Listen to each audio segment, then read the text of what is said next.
Had a little listen to his podcast, huh? Dude, it's educational. And besides, I've been wanting to listen to this one. Welcome to Idling in the Impala, podcast by and for lovers of supernatural and the fanfiction it inspires. I'm Kasey. I'm Sandra, and we've got a con breakdown, but it's not a breakdown of a con that I went to. It's a breakdown of a convention that Kasey went to. So, yay! It was me. And Ted is with us because she's not going to fucking introduce him. No, Ted is with us. I was getting to that. We've got our field reporter. I think that's what we've got. We've got the man on the scene. Ted, the logistics man, questions and can compare and contrast the difference between a Creation Con and a Comic Con Liverpool, which I believe you said is Monopoly events, Kasey. That they're the ones that run that. Okay. Yep. Hello, Ted. How are you doing, Hi, Ted, on this wonderful, glorious day? I am fantastic. Oh, okay, wonderful, fantastic. We will just skip on by everything else that happens over. Can everyone feel the tension? Can everyone feel the tension? I'm not even in the same room as them. It's palpable, y'all. He's literally looking at me like, I have no idea why you're upset, but I guess I'll figure it out later. So we'll figure it out later. But if you could just get your shit together, people, this is about me. Keep your marital disputes for later. Off camera.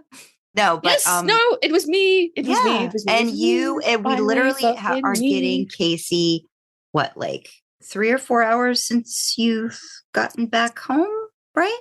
2.5. 2.5. And if you all are wondering, Kasey, what the fuck?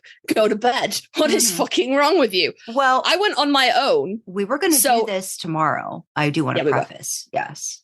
Sandra's going to give me a day, but my memory is spotty at the best of times, and I've already recounted these stories to Sandra and Dreamer a couple of times.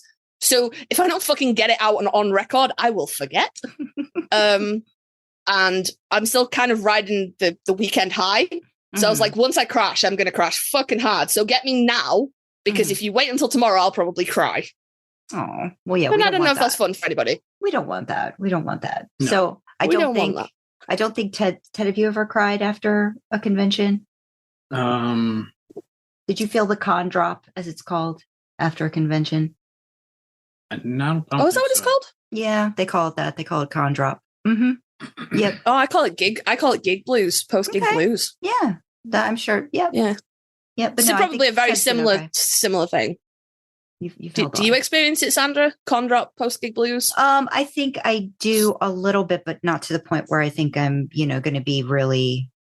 I think it's just a matter of, when you come back from anything that's been something you've been anticipating, and it kind of takes you out of your normal everyday routine. And so it's like, at the end of a vacation and getting yourself back home and stuff like that. Holiday blues. I think with us, especially if we're doing something that's supernatural related, I think there's all these other emotions and excitement and, the things that are piled on top of that. It's not just a getting away. It's all the wonderful experiences and feelings that you get, the endorphins, I think like if anything, that you get that drop after something like that really big happens. And usually they say the best remedy for that is to immediately plan something else right after as you're absolutely. So, but those are questions for later. But Ted's here. We figured what we would do is kind of maybe start with the logistic part of it, like getting there and all of that stuff. So Saturday morning rolls around. This is it. This is the day of the con. I have 9 a.m. entry tickets. So I am the first peoples that can go in. Well, not just me, like everyone that bought one can go in. Like I didn't buy the venue, unfortunately. Yeah. I wish I had. I would have spent all fucking weekend with Jared. How much do you reckon he costs to hire for a weekend, friends? Wow. Yeah, I don't know. We'll worry about that once one of us hits the lottery, and then we'll figure out what we can do with that extra cash that we got going on. Yeah. Argue over whether we're going to hire Jared or Jensen and split the difference 4 hours each. So initially my plan was that I was going to walk from my hotel to the venue, and I decided that I was not going to do that because I was in pain. Also, I was wearing reasonably new trainers that I had not sufficiently broken in before this trip, and they were the only shoes I'd taken. Yeah. Oh, man. So unless I wanted to go in my cat slippers, this was what we were dealing with. I got an Uber, and I went and drew cash out, which was a very foreign experience to me because I don't deal with cash anymore. But everywhere was like, oh, you should probably take cash. The Wi-Fi can be kind of spotty because nothing's fucking wired in anymore, is it? It's all those stupid wireless card reader thingies. But no, I was a good Comic Con attendee. I drew money out, and I got an Uber over to the venue. And it's in a kind of weird place because it's not like directly on the street. It's another fucking plaza. We love them. We love them over here. If it stands still long enough, we'll pave it and put a shop on it. Call it a plaza. We love them. But this is where we're going to get into proper logistics, Ted. This is where you'll be with me. It's 3 enormous buildings, and they've taken over all of them. Wow. So we've got at the top end is a full arena that you would host live music in, like big bands in, sporting events, a full arena. Next to that, there's like what do you call it? Like those fucking weird ass corporate spaces that you could like rent space in them. And then like meeting rooms and conference spaces. And there's like, again, like just big halls of space. So that was in the middle? So it was like that was in the middle, and there was 3 floors to that.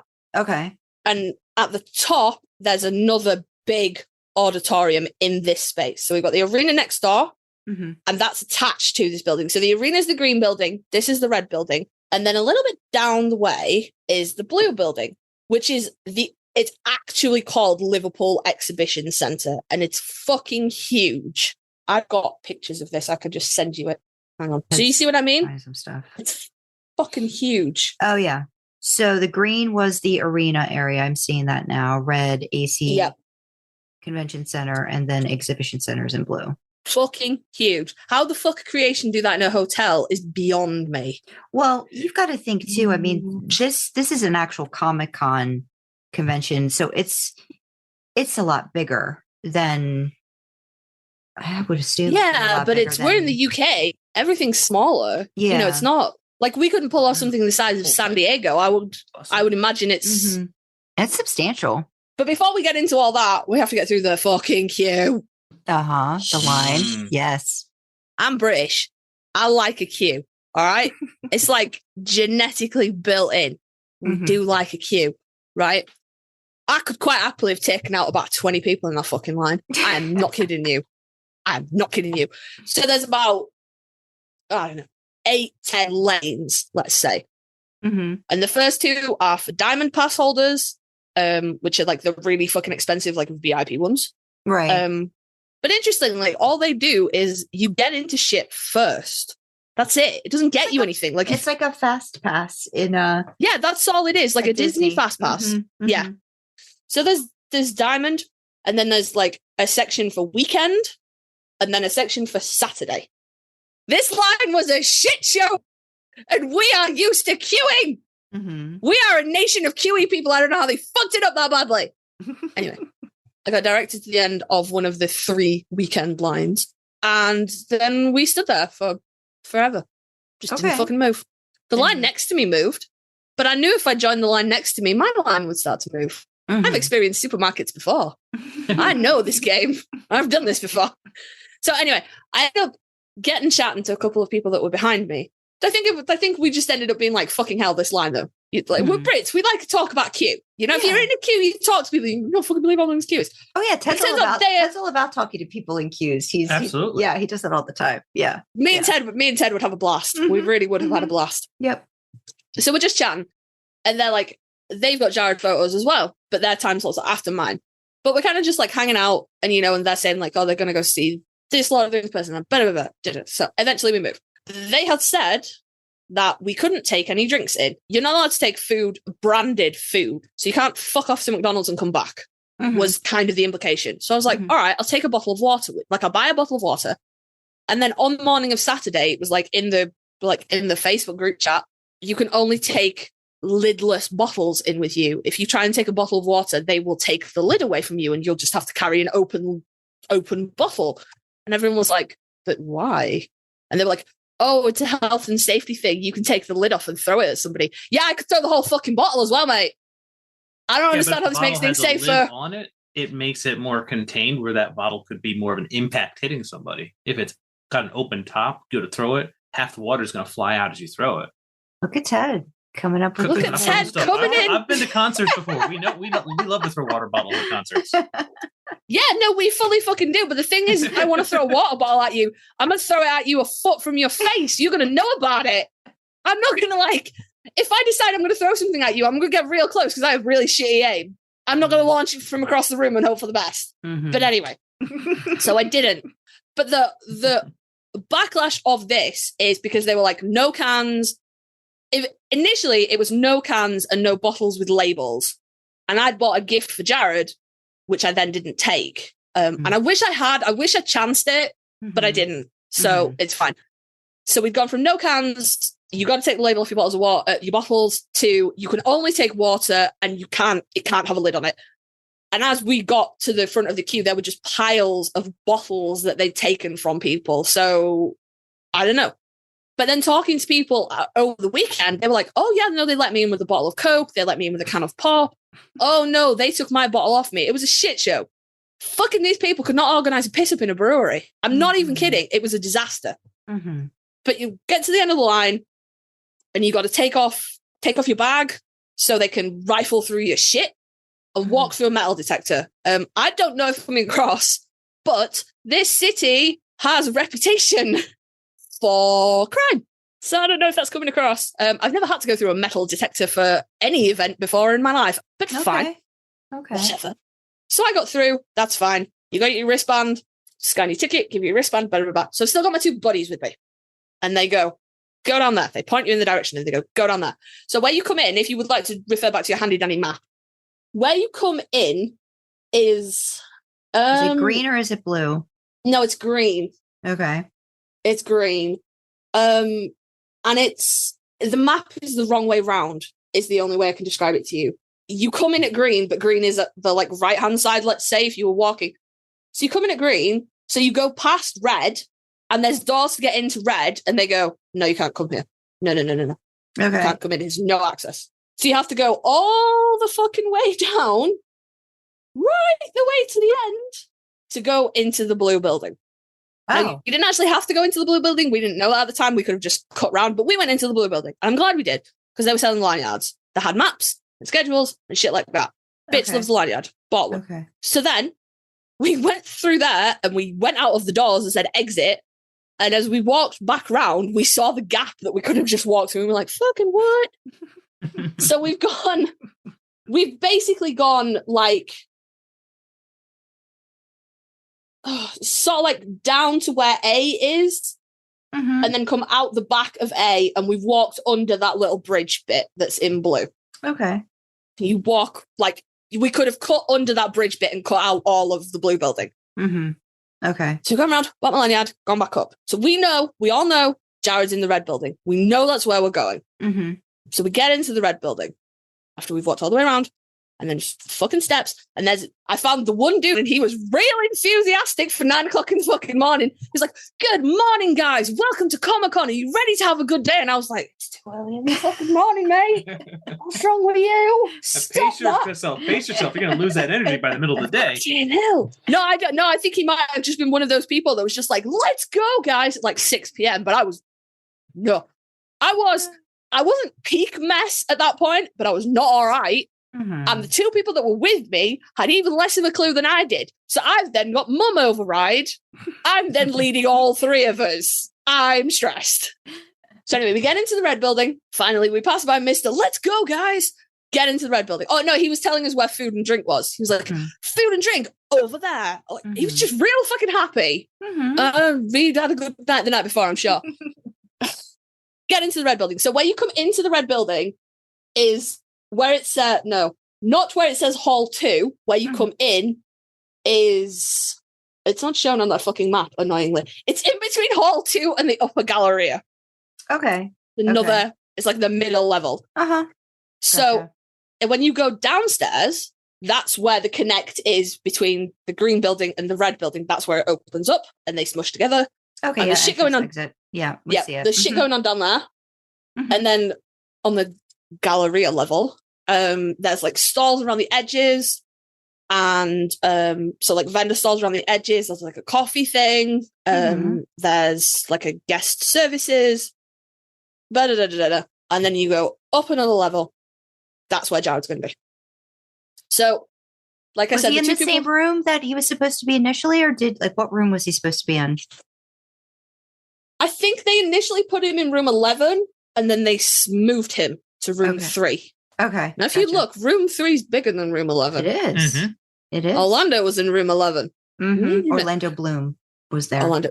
Yeah. Does So- Ted not even know who was there? Seriously? I'm going to have to run you down, Ted. It's fine. No. I told him Lord of the Rings people, but I didn't tell him about everything else because actually there'd be other things that he would probably be interested in that were there too. Yeah. Okay. So it's fine. We got upstairs. Look at I'm that at 10. big room. Jared had that room all to himself. Look Big at that. room. Good job. So I'm 10. One of the people with me is 11, and the other person with me Now, is 12. when you say that, you explain, because he's looking at a map thinking he's looking for the number 10. So when you're saying 10 No, o'clock, I'm what do you time mean? slot 10. Gotcha. That's what it is. My photo op time slot is 10 because when you booked for Jared and a few of the other guests, like Orlando had time slots, the Hobbit group photos had time slots, like a few people had time slots, and a few people you just turn up. And you did this intentionally. Why? Because I wanted to get it over with. No, not that I wanted to get it over with, but I booked my photo for 10 and I booked my autograph for 5. Because my thought process was, I need to do this photo because I'm going to be freaking out until it's done. So the quicker, not that I wanted to rush it or I wanted it to be over, but I needed it to be the first thing I did because I wasn't going to be able to relax until it was done. I was stressed. Yeah. And I booked the auto so late because I was like, it's getting to the end of the day. You know, a lot of people will have gone home. It might be quieter. I might get a couple more minutes with him. So that was the thought process. So me and my Q buddies go upstairs and we meet pink shirt Q lady. Oh boy, that sounds great. Guarded Jared's Q the whole weekend. She didn't do anything else except stand that. Yeah, I mean, it's again, that's kind of standard. I know we've had that issue before too, where we've wanted to try to get into line sooner for certain things, and they will not let you until it's closer to the time. You know. See, here's the thing: because it's 3 venues, there's Monopoly event staff, there's staff from the arena, there's staff from the exhibition center, there's staff from the ACC. And the left hand does not know what the right hand is doing. Right. Of course I had really good, smooth experiences with Jared, but the fucking complaints on Saturday night from people that had been turned away from pre-book slots, had staff screaming in their face, had someone lost out on like over £700 worth of like photos and stuff because they weren't allowed to go get them. They were turned away from queues. It was a fucking mess. My experience, pink shirt Q lady clearly did her job properly because my experience was fucking sweet. But anyway, so yeah, we get up the top of the stairs and we meet pink shirt Q lady. My photo op is at 10. My buddies are at 11 and 12 respectively. So we walk over because it wasn't clear. You couldn't see, there was a big queue on either side of the room.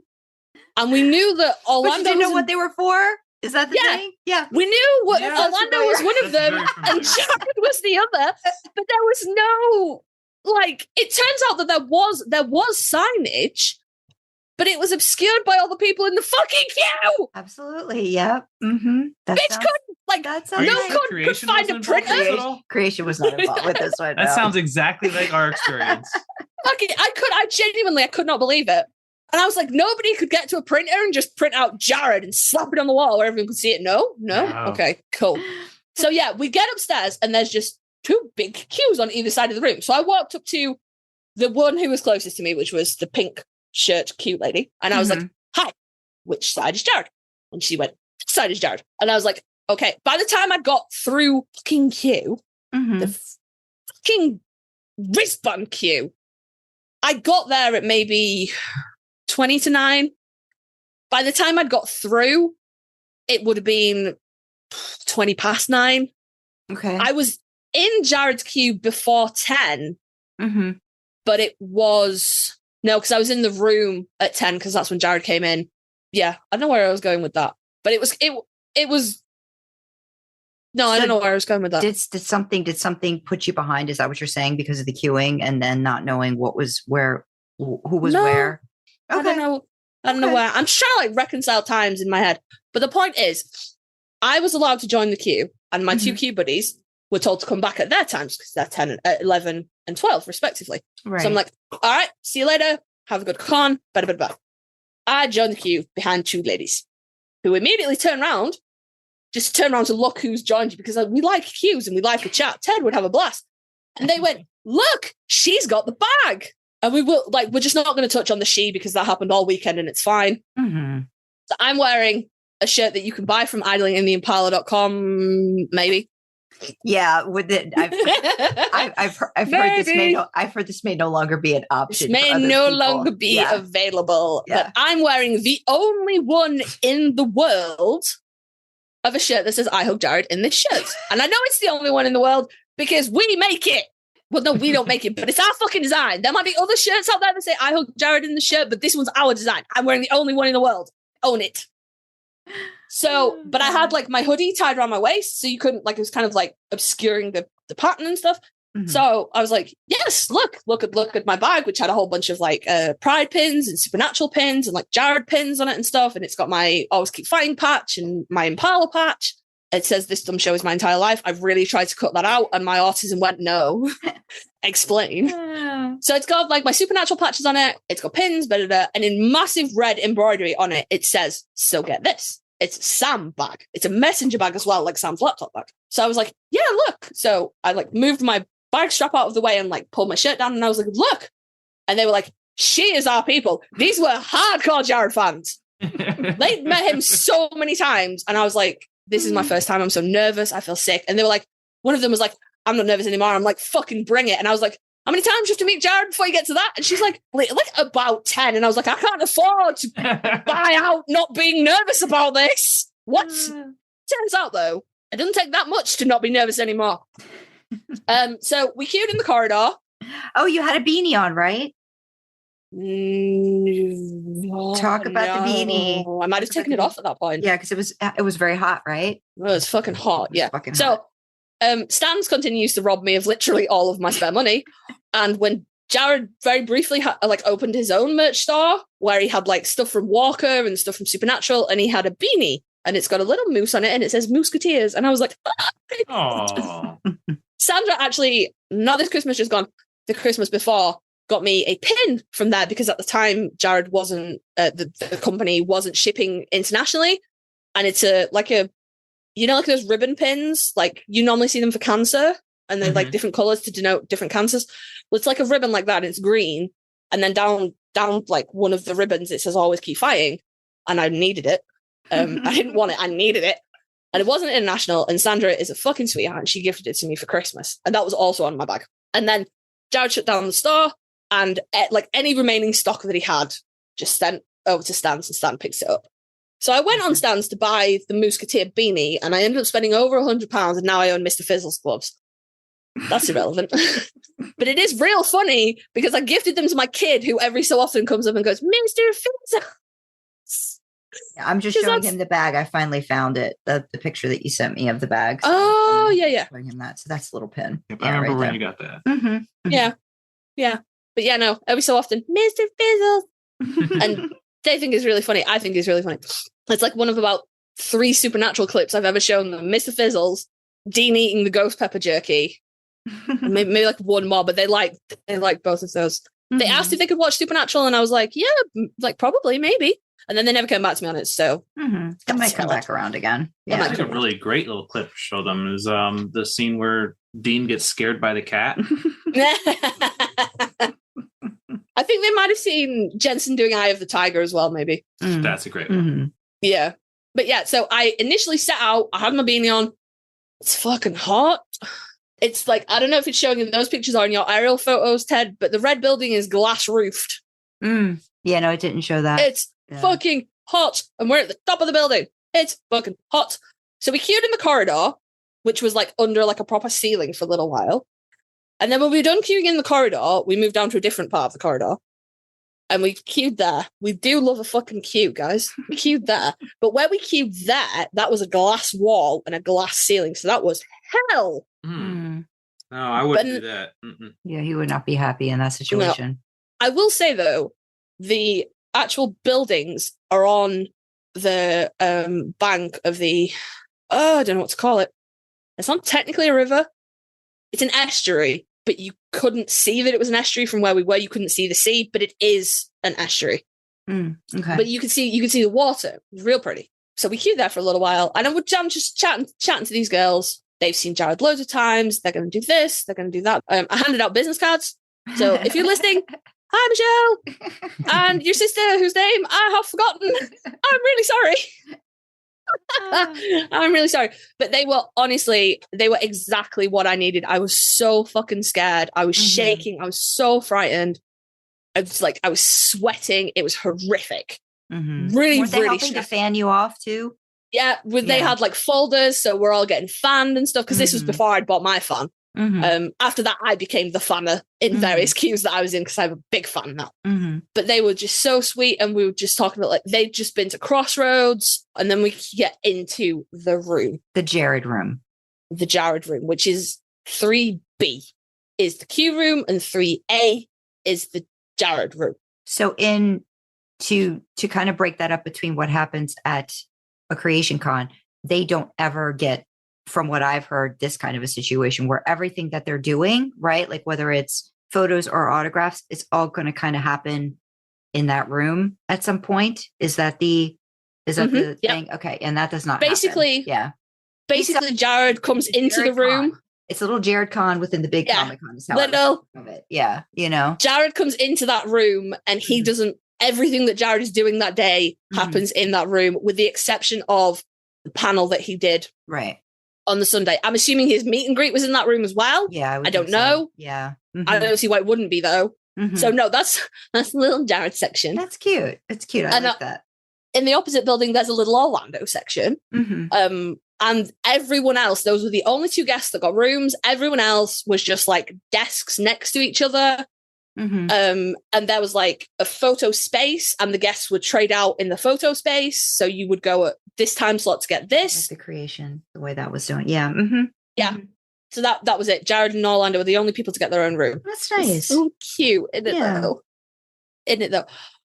So we get into the room, and this is where they check your pink shirt queue lady checked my ticket to see that I actually had a ticket. But this is where they're like scanning your ticket and like making sure that you have it, and you're given a token. And this token is like, my ticket has been scanned. I'm allowed to be here. Now, do you get to keep that token? No, you hand it back in. I was going to say that would be a cute thing to be able to keep, but then I could see how that would be an issue. Yeah. Yeah. No, because they give you a token based on how many ops you have, or they give you multiple tokens for how many ops you have. I don't know, whatever. Yeah. So then so our queue is like a back and forth kind of queue, and then next to that is the Diamond Pass queue, which is just straight because there's less people. So we're all just kind of hanging out there, nothing's happening, and then Jared just walked through a door, and it's weird because the Jared part of the room is all curtained off. There was no real reason. I found it strange that he walked through that door, because I refused to believe there wasn't another way for him to get into the room. But no, he just came walking through the door, said good morning, and the room went fucking silent. There was like a few claps and a few cheers, but mostly silence. Yeah, I would think people were kind of stunned by that. But they were like hardcore Jared Sam fans. I was with my people. If they're in a Jared room to get a picture with Jared, I would hope they're hardcore Jared fans. That's important. Yeah. No, I spoke to quite a few people over the weekend that got pictures with him that were just like, oh, okay, all right. I don't know, but no, like that's why I specified these were my people. I was with my Sam people. It was fucking great. But they were also like, yeah, Dean's fine, yeah, Cast's fine. Like they weren't hating on anybody. They were genuinely lovely they girls. Sound like nice people. Yes, lovely girls. And one of them had a moose, a little moose stuffy. That's relevant in a minute. So yeah, Jared walks through the door. Now, Ted will probably identify with me here. When you come from a place you support that place's sports team, right? Whatever sport it is, you're like, this is my team. Yeah. Yeah, right, okay. I have a problem there Oh. because I grew up supporting my dad's football team. Real football, not throw ball. Real football, soccer, real football. When you watch the panel, that will make sense. But my dad supports a football team that is not from where I come from. So I'm not outcast because I'm not in sporting environments, but I don't support my local team. But like I said, Liverpool is a city of two teams. There is Liverpool Football Club and there is Everton Football Club, the Reds and the Blues, right? So there's quite a few places in the UK that have that. Manchester is one of those places as well. I support one team from Manchester. They have a big rivalry with the other Manchester team. There's quite a few cities like that. But so we're in Liverpool. So we're expecting Jared. Me and these girls are debating. Do you reckon he's going to wear a beanie? What colour shirt will he have? And that was what we were talking about. We're like, oh, it'll be like blue or grey because that's all he wears. And this motherfucker walked in a Liverpool shirt over his he'd obviously put Jared clothes on and then put the shirt over the top of it. And I think are you talking like a jersey kind of a situation? Yeah, like a jersey. Yeah. Okay. But we don't call them jerseys over here. We call them football shirts. Gotcha. But yeah, no, he's got up, he's got dressed, he's put Jared people clothes on, and then he's thrown a football jersey over the top of it. And I'm now looking back at it, I'm wondering if that's why the room went silent, because we were like, what the fuck have you done? Oh my God. Because what he's done effectively is alienate half of the people that might be there to see him because he's wearing the wrong team's colours. He's not done that anywhere else he's been. It's a really strange choice. I'd love to know why he made that choice, but whatever. The reason that it's important to me is that my football team also wears red, but now I have to show this photo and go, not that one. Oh yeah, no, he's in red. Is he in the City kit? No, not that one. He's wearing Liverpool. I genuinely saw people had photoshopped their pictures with Jared, so it looks like he's just wearing plain, a blank jersey. They're like, couldn't have that. Could not have Liverpool. So we just fucking took all of the, all the sponsorships and the Liverpool FC thing. I mean, I understand it if it's that diehard, but wow. Yeah. Fucking wild. So yeah, no beanie. Walks in, wearing his red shirt. So now he's here. So we wait about 5 more minutes, then shit starts to move. Diamond Q goes first, then we start to move. I'm now shaking and sweating profusely. It's a fucking problem. The beanie is long abandoned at this point. That went about 3 queues ago. Long abandoned. It's hot. And these girls, genuinely, Michelle, and I'm so sorry, I can't remember your sister's name. You would I gave you business cards, so I'm hoping you're going to fucking listen. You honestly got me through that. They were the best fucking people. That's seriously. Good. Yeah. So they're in front, and so you're the Jared room is curtained off, right? And it's funny because on Saturday there was a tiny gap between the curtains, and then on Sunday they had taped it up. Yeah, sometimes you could kind of peek around on people. Yeah, sometimes you could see stuff happening. Yeah. Yeah, but no, on Sunday it was taped up. They figured it out. They got tape and they were like, nobody sees Jared that paying for Jared. Fuck you guys. So yeah, after Jared comes in and goes into his little Jared room, I thought she was quite small, but then I actually stood next to her and she was taller than me. This teeny tiny little woman was like, put your phones away. If we see any phones, we're going to confiscate them. Make sure you get your tokens, blah, blah, blah. But she was like, we will confiscate your phones. I'm stronger than I look. And I was like, oh, look, she's little. And then I was stood next to her and I was like, fuck. Yeah, all right. Put my phone in my bag. Don't even worry about it, babe. So, yeah, just going through the queue. And then you go through the curtain. And it's not technically another queue because you're still part of the queue that you were in before, but you move to single file. Then it streamlines it. Mm-hmm. And then you can see the people in front of you's pictures being taken. Mm-hmm. But while we're in the queue on the wrong side of the curtain, you just heard this really booming laugh. Man is loud, y'all. Which Sandra obviously knows, but I didn't fucking know. Mm-hmm. Get in. So there's a man there. It was a man that particular time, and he takes your token, and then you shuffle down a little bit. So on the left-hand side is the autograph tables, and you kind of queue up a lot, in front of the autograph tables, and then on the right-hand side is the rest of the room with the camera and the lights and the backdrop and everything. So, oh my God, I'm getting anxious telling the fucking story again. So we go forward, and these two girls have done Jared photos before. So they peek through the curtains and oh no, we're on the wrong side. We're on bad sides. So the first girl goes, she's got the stuffed moose. So she walks up to Jared and he like puts his arm out for her to like stand next to him. And she went, no, can I move to the other side? And he went, you're the boss. And then she died. She melted into a fucking puddle. So he went around the other side and she pulls this little moose stuffy out and she's like, can you kiss the moose? So he like fakes kissing, like he didn't actually touch it, fake kissing the moose. It was a really cute photo. She goes, so then you go like, it's effectively like like you walk through a curtained off room and you just kind of like take a little detour to Jared and then you go back. And once you go out the back set of curtains, that's where your photo's printed off immediately. And then there's like I was going to ask you that because you got yours really quickly. No, it's straight away. Keep going. Okay. Straight away. And then there's like there's a framing service there, this particular company, and there's like a little thing that says like Liverpool Comic Con with the dates, and then there's like a promo photo of Jared as Sam, and then like a space for your photo, and they'll like frame it up for you and stuff there and then. And you could prepay that or you could pay on the day, but yeah, no. And then you kind of like loop back on yourself to exit out of the room by different doors. Right. So she goes, and then she goes to wait for her photo and wait for her sister. And then her sister goes and she's just like, can I have a big hug? And then it's my go. And I'm shaking and I'm so fucking scared. And he didn't rush anybody at all. And when it's your, like, you walk along the desks and he's at like a right angle to you when you get to the front, and there's a person there that takes your bags and shit so they're not in the photo. And then every new person, he turns to face you as you walk towards him. So I walked towards him and he's obviously looked at me and clocked my shirt. And I went, hi. And he goes, you're fucking right, you did. I love your shirt. And then I died. I think he said, I love your shirt. You're fucking right, you did. That irrelevant. There may have been an I like your shirt, but the key takeaway from this is he looked at me and went, you're fucking right, you did. And then I died a death. Okay. So I was just like, I had like planned out what I was going to say and everything. And that just all went out the window. And I was just like, can I have a big moose hug? And he squeezed the fucking life into me. I swear to God. I'm looking at that photo now. I can see. Oh my God. And do you know what I love about that photo is Sandra's got a similar photo of her squeezing the life out of him as well.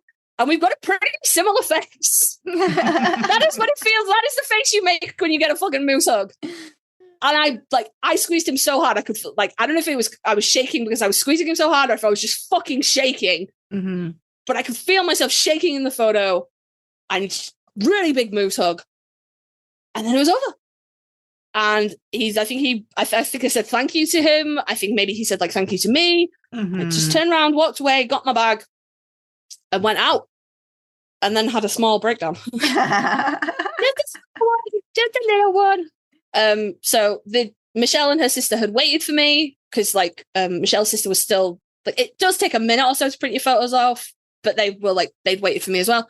So I got mine and like really shaking harder afterwards than I had been before. Mm-hmm. And we walked out together and we were just like looking at photos and exchanging. And I was like, that was the fucking best. It was so fucking cool.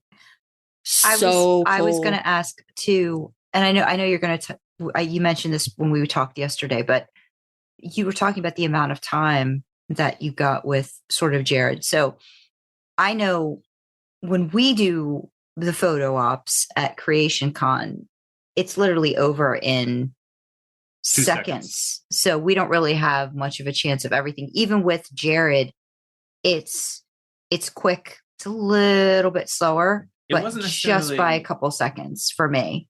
I wouldn't say that, what Jared, none of the actors ever rushed us out. It always felt rushed from the venue people, because it's like a machine. Because they want to get, which is understandable. Everything is like that, but you were saying, it didn't feel like that. Feel like you had to rush that, where somebody wasn't just like, okay, come on. Where I think at Creation, nothing.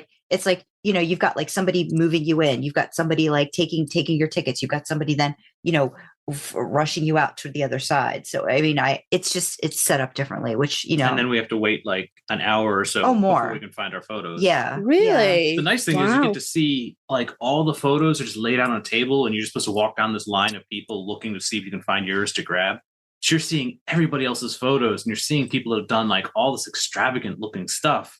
I'm like, how do they get that in there so quickly? Mhm. You know, it's Yeah. like, they must buy like a 3 photo op thing to get that much time in there to create. No, I think To sometimes they just know they've got it down to a certain point too, or they do probably get a couple extra seconds because of the fact that there's stuff that they've got to do in the situation, you know. Like when Your sign. Yeah, the sign thing, like that did take a couple of seconds, even though there was no, you know, we didn't have the person.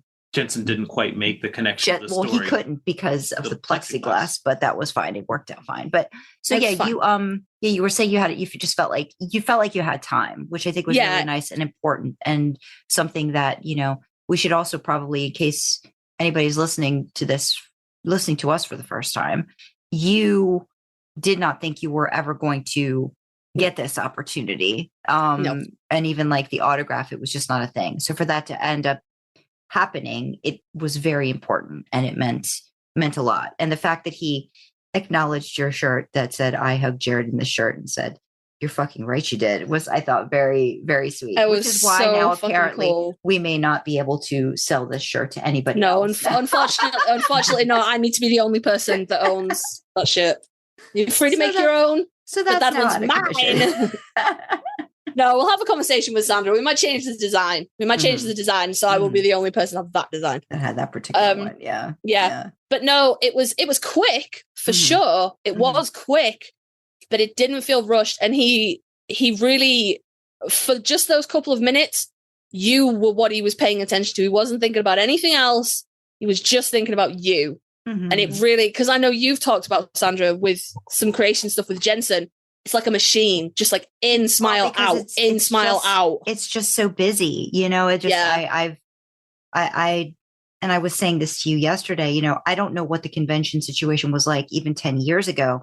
I'm sure back then it hasn't turned into this thing that it is now. You know, they were still kind of figuring stuff out, but now that it's, you know, it's the brand, it's the, you know, it's there's all of these other things behind it too. And, you know, we've talked too about how, like, Jensen doing a lot of other different things. I think he's gotten, like, his stuff might sell out faster than Jared's, right? And so, and I think that gives, just by that itself alone, I think gives Jared's a little bit more time, not much, but I did feel like it wasn't as rushed. Like, I literally could say to Jared the thing I had to say to him to get the hug, and I could see that it was registering on his face, and he was able to do it, you know, and he was able to acknowledge after. And I don't think you get that. I don't think you get that in any other situation. And it could be a combination of just it being Jared, you know? And he's not. I get the feeling he's not a person you rush. Yeah. He's going to do what he's going to do, and you kind of have to get on board or get out. And you know? I feel like, and I don't know if that's similar to Jensen's, like, I'm doing my job, I'm getting the job done, you know, I'm gonna like, you know, again, like, I'm just making assumptions, but powering through, getting this stuff done, making sure all the marks are hit, making sure we get through, like that kind of a thing, you know? Yeah. So I do think that's. I feel like when we went in for that photo shoot where Misha started stripping the clothes off me, not literally, guys, just making jokes. Yeah. But maybe a little bit literally, because we're not sure how many buttons Ted had done, but there was certainly more undone at the end of it, maybe. Magic angel button powers. Sorry, Ted, go ahead. But as we were brought behind the curtain, and I wasn't expecting you to say, "Oh, by the way, it's my husband's birthday." And they all, I think, kind of quietly said happy birthday. But then after the photo shoot was done and we're going to leave, Jared made sure to wish me happy birthday. And I thanked him very much. Yeah. Oh, yeah. That's so nice. I love that for you. I'm glad that you had that moment, though, Kasey. That was important to you. And it was. Yeah. It was, like, really, really, how really many good. printers? Do you remember how many printers are printing? Okay. 3. I think at creation, did we see like 6 Something going like off? that, yeah. It was insanity. Like, and that was in the same picture, the picture taking room. Like, but were they printing everybody's ops? Yes. Yeah, no, see, this was just Jared's. Yeah. It's all, like you said, this is a Jared con within a bigger con. It's all self-contained. But they had this set up everywhere. Everywhere you had a photo taken, you got it instantly. So somebody needs to get a message through the creation to pay attention to what just happened in Liverpool and how they had it set up. I still don't think it's going to change. Does creation just do Supernatural, or they? No, they do other cons in the US. They do like a Star Trek one. They do a Vampire Diaries one. They do a Lucifer, that show Lucifer. They have a lot. They have a lot that they do, but I think they just. You think they'd be better at it? They do it. But yeah, so I got my Jared photo, like put it in my wallet, went away. So then I've got the whole day to kill. This is a Supernatural podcast, so I'll just like speed through. So in the green bit, that's where Baby was. Okay. But she wasn't the only car there. There was a whole bunch of there was a whole bunch of props and photo sets there. So there was a Ghostbusters car and a Jurassic Park Jeep. You would have liked that. Yeah. The RoboCop car was there. The Ford Anglia from Harry Potter was there. There was a bike there that I found out later was from Harry Potter, but I don't fucking recognize it. Hagrid's bike? No, it was blue. Blue. Yeah, I would have recognized it if it was Hagrid's big bike, but it was blue. I don't know what it was. It was next to the Ford Anglia, and I took a picture of it and sent it to my husband because I was like, well, fucking maybe you know what it is. I don't know. I didn't know if it was some James Bond thing or something. I don't know. There was the Ghostbusters car had Ghostbusters with it, which was pretty cool. Okay. and then there's like an Ewok set there's like a chair that you can sit in with like little Ewok figures around it. There was a Luke's land racer speed, the fucking thing, the hovery thing that Luke Skywalker has on Tatooine. I don't know what it's called, but I know it's like an orange kind of color. Yeah, that one. Okay. Yeah. And then like a big Jabba the Hutt. Because it was May 4th, right? May the 4th. Yeah, but that wasn't well, they scrambled together some stuff for that, but people were like, where the Star Wars at? And they were like, we just booked the dates that were free for all the venues. We didn't it wasn't deliberate. But they did. What they actually ended up doing was they ended up getting a whole bunch of Star Wars people that played creatures. Sounds mean, but aliens and stuff in Star Wars. So like the guys that were in the prosthetics and stuff, they had a whole bunch of them. They were also in green, and you could go up and like get autographs, and they did like photos and stuff with them. And that stuff you didn't have to pay for, right? You had to pay for autographs. Okay. Any autographs and photos that you took with anybody, they had to be paid for. None of that was free. Okay. But and like some prop guest stuff? Yeah. All the props were free. Okay. All the props, all the photo, because there was like fucking Funko Pop boxes and fucking Barbie boxes and like that you could step into, and like a Toy Story set, Scoops Ahoy from Stranger Things. In a whole different room, there was Moe's Tavern.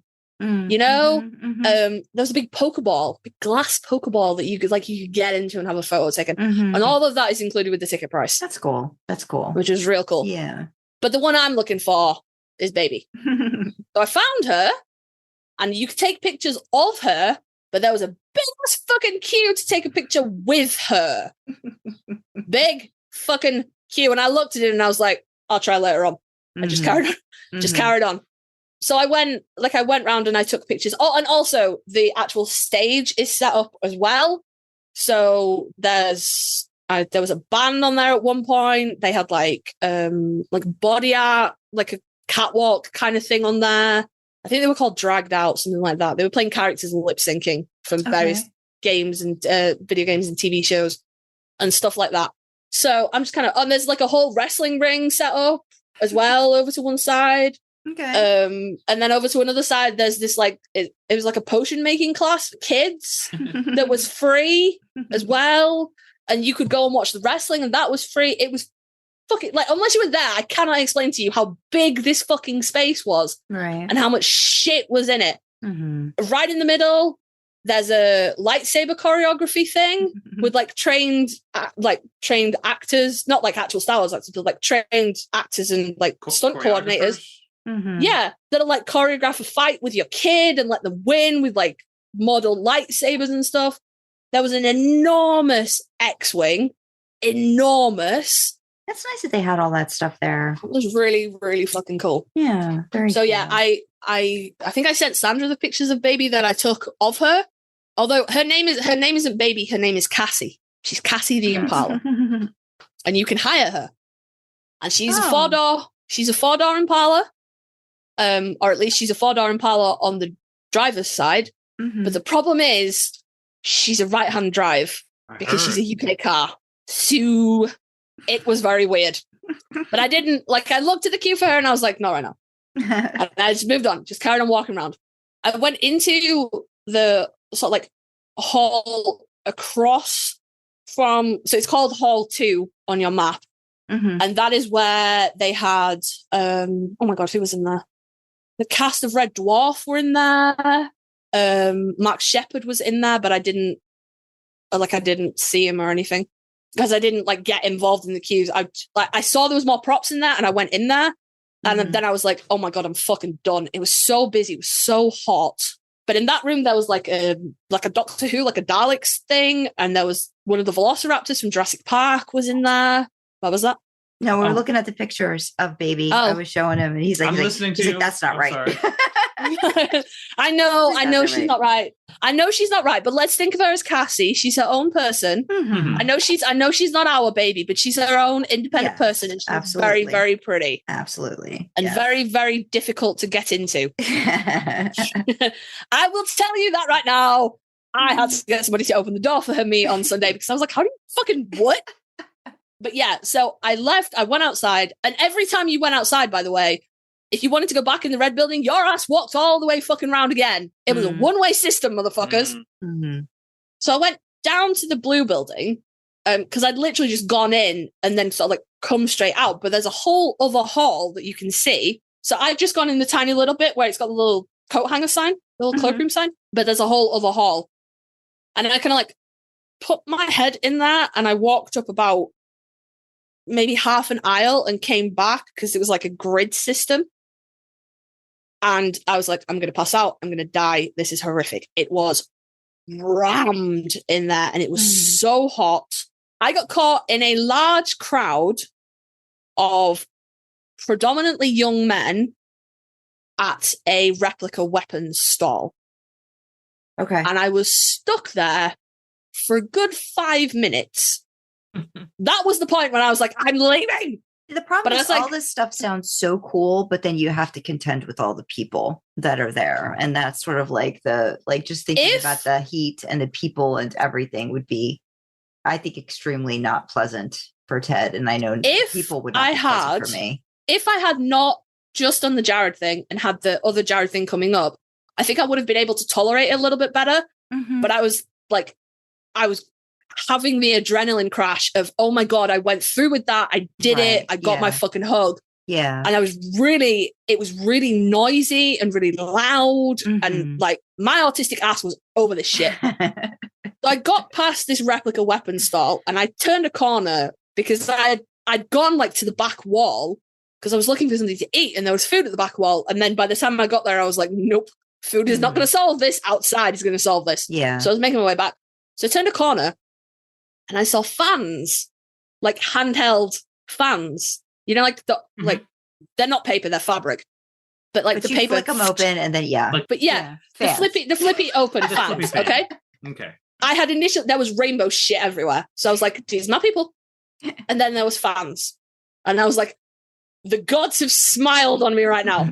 So it's the company is called Dragged Out London, and they had I guess you call it Pride merch, rainbow merch, LGBTQ plus merch. So they had a whole bunch of earrings that said Daddy's girl and Daddy's boy and shit that kind of shit, right? Mm-hmm. But on the back of this stall is a wall of fans. And I was like, I need this.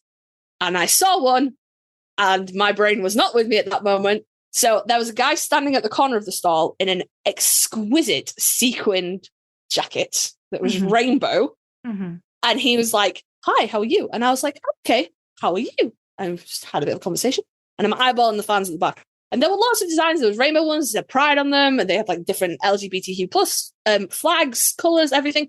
So the guy that's obviously running the stall and thing, but actually doing the transactions, was like, hi, what can I get for you? And my brain had gone, and I just can I have a fuck the Tories fan? And he was like, yes. That probably doesn't resonate with Ted, as the silence tells me. No, he doesn't. Yeah, he doesn't know. No clue. The Tories are our Republicans. That's our Republican party. and I am an absolutely staunch anti-Tory.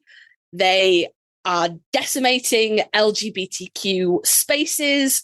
They're, they still allow conversion therapy for transgender people. They are bastards, and they are homophobic and transphobic, and they've been in power for about 12 years now.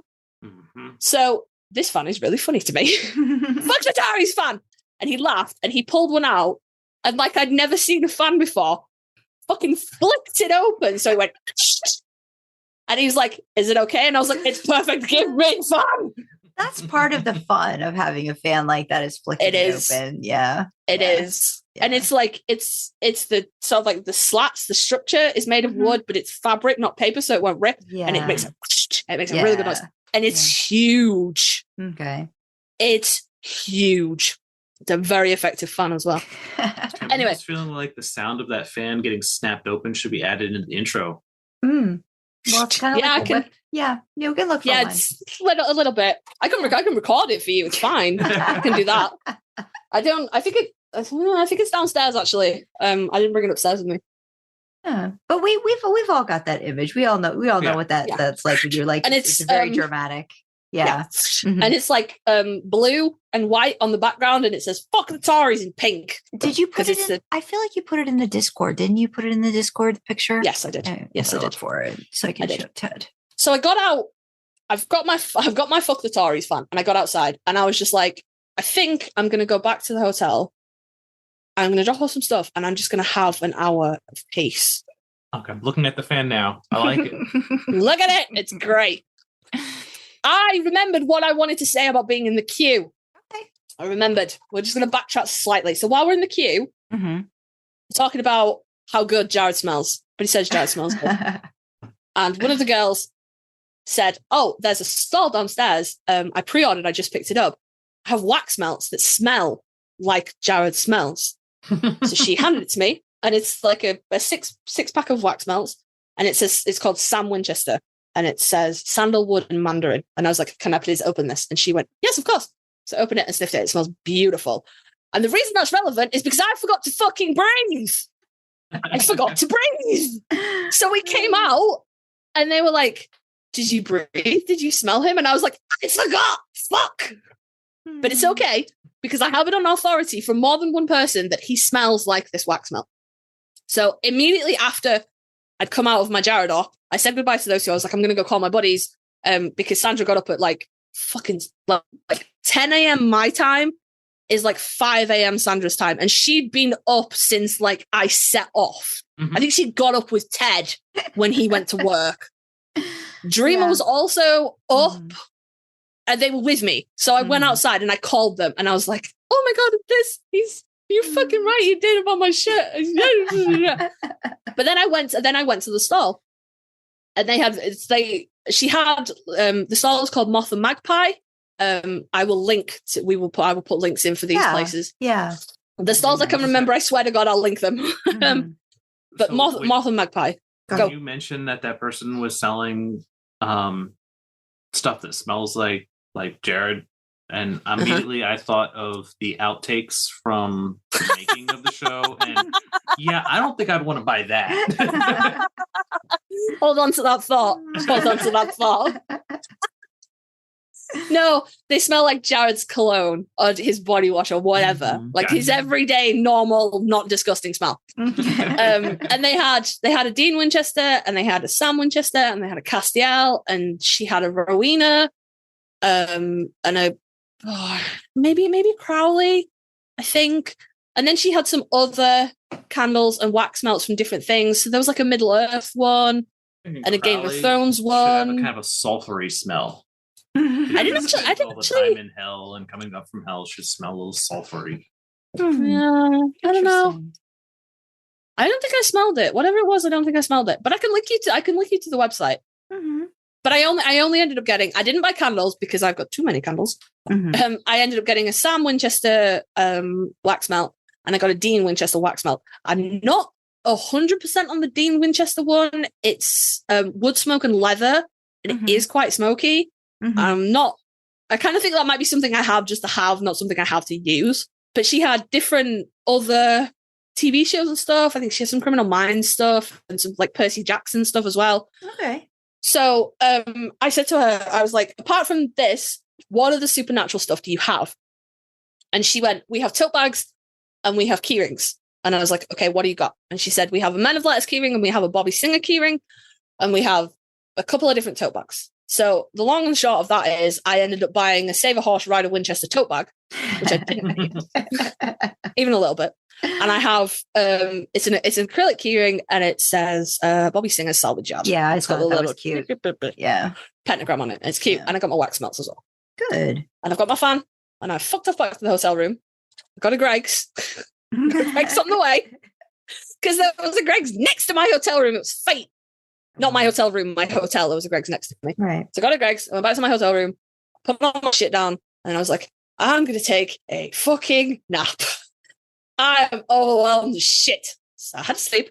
And then Sandra made me feel lovely by going, we never make it a full day. We always go back and take a break. Yeah, we do. We can't go through the whole day at a convention without taking a break and usually going back to the hotel room. Absolutely. Yeah. Well, I thought I was going to be able to power through, but and I did on Sunday. I did manage. I made it the whole day on Sunday, but I think it was the like spike and then the crash and then plus the heat is not helping.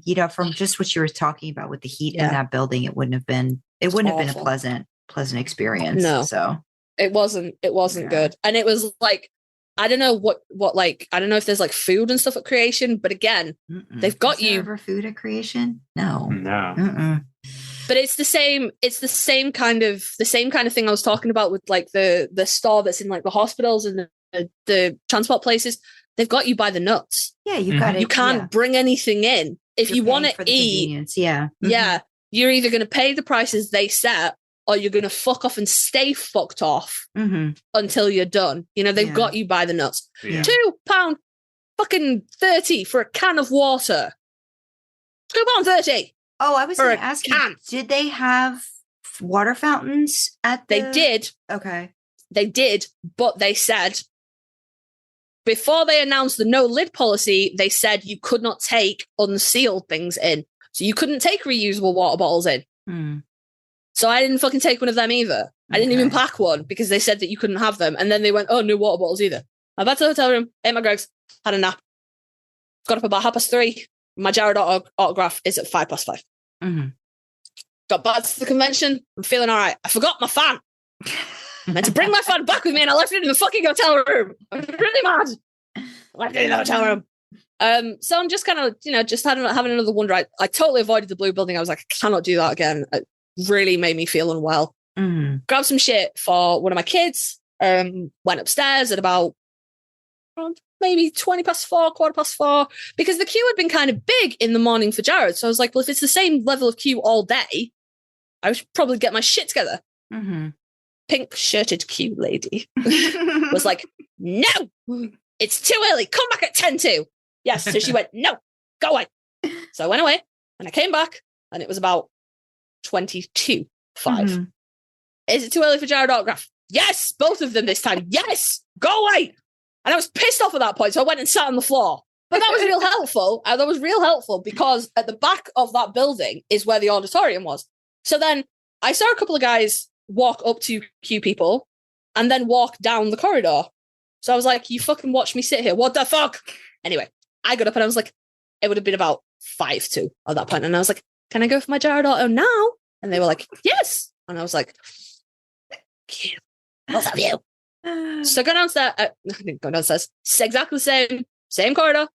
I didn't have to queue up this time. I got straight into the queue for like the queue part of Jared's room, 3A. So got straight in. Same deal. Check your ticket, give you a token, one autograph, blah, blah, blah. And then we waited because there were still photo people. So we had to wait for them to go. And then the Diamond Pass people go. And then we go. And Jared's moved. It's cute. Now he's sat at the table. It's nice. So this is the best thing that happened to me the whole weekend. I swear to God.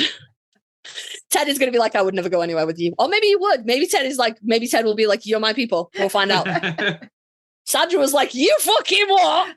So pertinent to the story is the person that was in front of me had a Sam with baby Funko Pop and also a green Boba Fett helmet. I don't think we've actually ascertained who it is. Did we ascertain Boba Fett? I think we're Fucking saying, yeah. But let's say it's Boba Fett and correct me if I'm wrong. All right.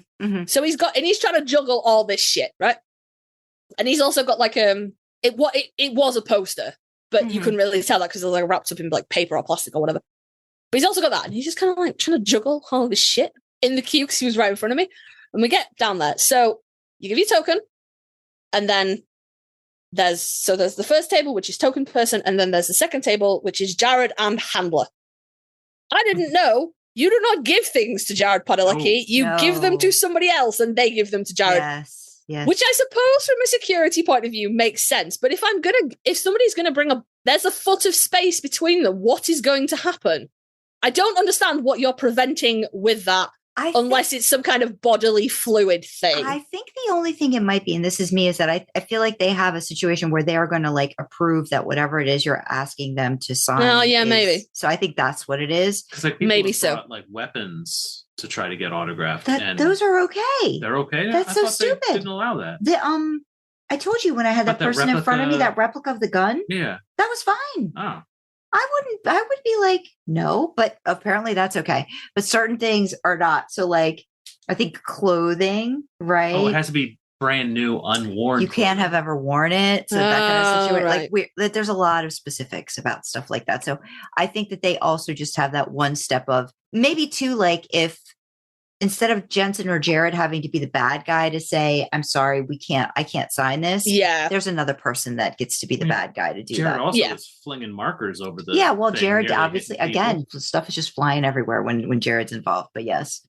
Yeah. I have a story to tell that happened on Sunday about that. But yeah, so I didn't know this.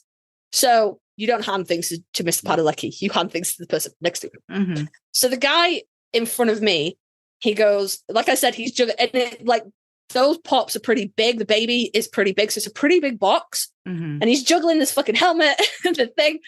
So he went, I've got a poster. Hang on. And he starts to pull this poster out. And then when he's got it out and he's kind of like handed it to her and she's starting to unravel it, he just put the helmet down on the table just to not have to fucking hold it, you know? And she went, the helmet too? And he went, no, I just need to put it down. Now, I'll talk to anybody. I don't care. So I went, oh, did you bring the helmet with you this morning? Or did you buy it here? Because there were places you could buy like masks and helmets and things like that. And all I was going to follow that up with was just, I bet it seemed like a good idea at 9:00 this morning. I didn't get that far. So I just went, oh, did you bring it with you this morning? Or did you buy it here? And he like kind of half turned he hadn't shuffled fully down to Jared yet. He's still in front of the handler because Jared's talking to the person who's leaving. And he turned to me and he went, well, the thing is, and that's as far as he got because Jared whipped his fucking head round, stared me in the eyes and went, hey, quit being so nosy. Damn. Now, I don't know if you could tell, Ted. I don't respond to sass very well. So what happened was, what I should have done was probably go, oh, my bad, or I'm sorry. But what happened was, my brain to mouth filter didn't engage, and what came out of my mouth was, I'm not gonna, though. If you could have seen his face. Guys, if you could have seen his face. It was just like that fucking blooper. If you could see his face. And he laughed. And I laughed. And then, so the guy like moved in front of Jared, and I'm like waiting now to hand my photo over to approval lady. And, you know, this poster that this guy had been signed by a few people. So clearly he's like going around and getting signatures. It was like a full Supernatural poster. It wasn't just like a picture of Jared or anything. And he was like, oh, so the question we all want to know is, when is Kripke going to get you on the boys? And I was like, yes, because I've involved myself in this guy's interaction by this point. I'm with him. Did not know this guy from Adam. We did not speak beforehand. We did not speak afterwards. He had left by the time I was done. But I was like, yes. So Jared was like, oh, I'd love to. I got to finish up with Walker. He's like, they got to give me time to like bulk up or build up, something like that. And then he was like, when they write a Boba Fett character, I'd love to play a Boba Fett superhero. Now at the time I didn't know it was Cliff, but I have since been confirmed it was Cliff. But I was kind of side-eyeing him going, you look weirdly familiar. Is it Cliff? security guard. Yeah. Cliff, the guy you got the sign on that. Yeah, that you got the autograph. Big guy. Yeah, big guy. Yeah. So it was Cliff. So he's standing like doing a bodyguard just off to the side of Jared. Mm-hmm. And he goes, "Oh, that'd be great. Then we wouldn't have to see your face." And three of us, me, the guy who's getting his poster signed, and the approval lady went, "Wow, rude." And Jared just turned around and was like, "Ah, ha, ha, ha, ha." But the thing that made me doubt it is because he called Cliff a Scouser, and he didn't say it right. But he called him a Scouser, and that was what made me doubt, because I was like, he's fucking American. Fuck. So it's clearly some kind of dig, some kind of whatever. I could not even imitate to you how he said Scouser, but there was entirely too many letters in the word, and it was incorrect. And what does Scouser mean? A Scouser is someone who comes from Liverpool. Okay. That's all it means. So he was trying to just feel like he's assimilate. From Liverpool. Yeah. And he's assimilating, but he's not doing it well. It's not. Bless him. And you know what's really weird? Actually, as a Brit, we are exposed to the American accent consistently over here. It's on the TV all the time. But to actually have an American in front of you talking, it's very jarring. And you think, I'm used to this. This is normalized. This is, it's all over the TV. It's all over YouTube. Like, I'm immersed in the American voice. But it was actually quite jarring is not the right word. Like, it wasn't strange or uncomfortable. It was just like, whoa. Mm-hmm. To actually have him in front of you with his American accent. Right. So call Cliff a Scouser with entirely too many letters in the word. Entirely too many letters. So then it's my go. Scouser. I think it might have been that he'd like enunciated it Scouser. Like that. You don't fucking Scouser. Like, meh. It's all one word. We like to elongate our vowels and we drop a few of them. You just elongate, you pick one and you go, that'll fill in 4. That Scouser. So I flipped my photo over because I want Jared to sign the back. So I passed it to the lady and I went, can he write always keep fighting? And then I was like, this is fucking weird because he's a foot away. Mm-hmm. So I was like, can you just write always keep fighting on the back for me? And I didn't expect him to actually put his signature to anything. I just wanted him to write those words in his handwriting. That was all I wanted. So he went, yeah, sure. And I was like, oh, I'm going to get it tattooed. Now that's how I say tattooed. I can't make that sound any different. That is my accent. That is how I say tattooed. Jared thought this was fucking hilarious. And so he wrote always keep fighting, and then he signed it underneath, which was real cute. And actually, I've compared your signature to my signature, Sandra, mm-hmm. and I'm not unconvinced those love hearts are deliberate, because your signature does not have those love hearts in it. Mm-hmm. But he's put, like, the way he signed his name is made like 2 or 3 love hearts. Mm-hmm. Real fucking cute. Mm-hmm. Well, you know what? You earned his respect by being sassy back. By fucking sassing him back. Yeah, well, hold on to that thought, Ted. Uh-oh. Hold on to that thought.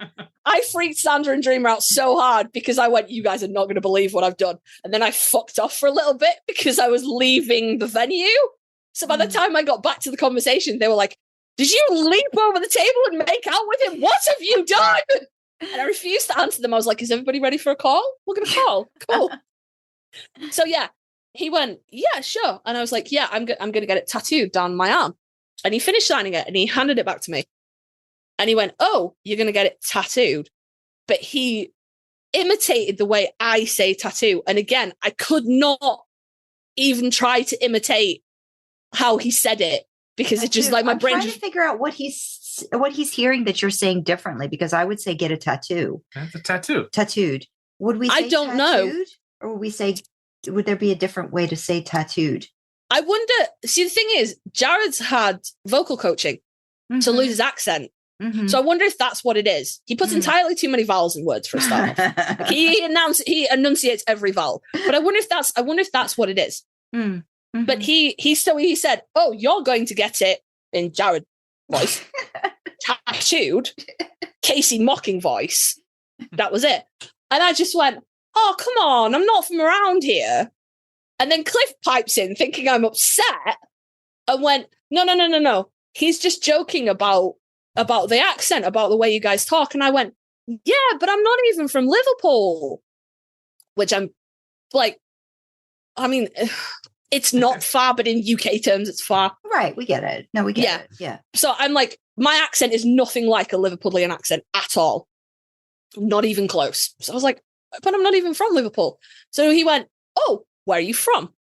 And I went, I'm from Yorkshire. And then again, brain to mouth filter didn't engage.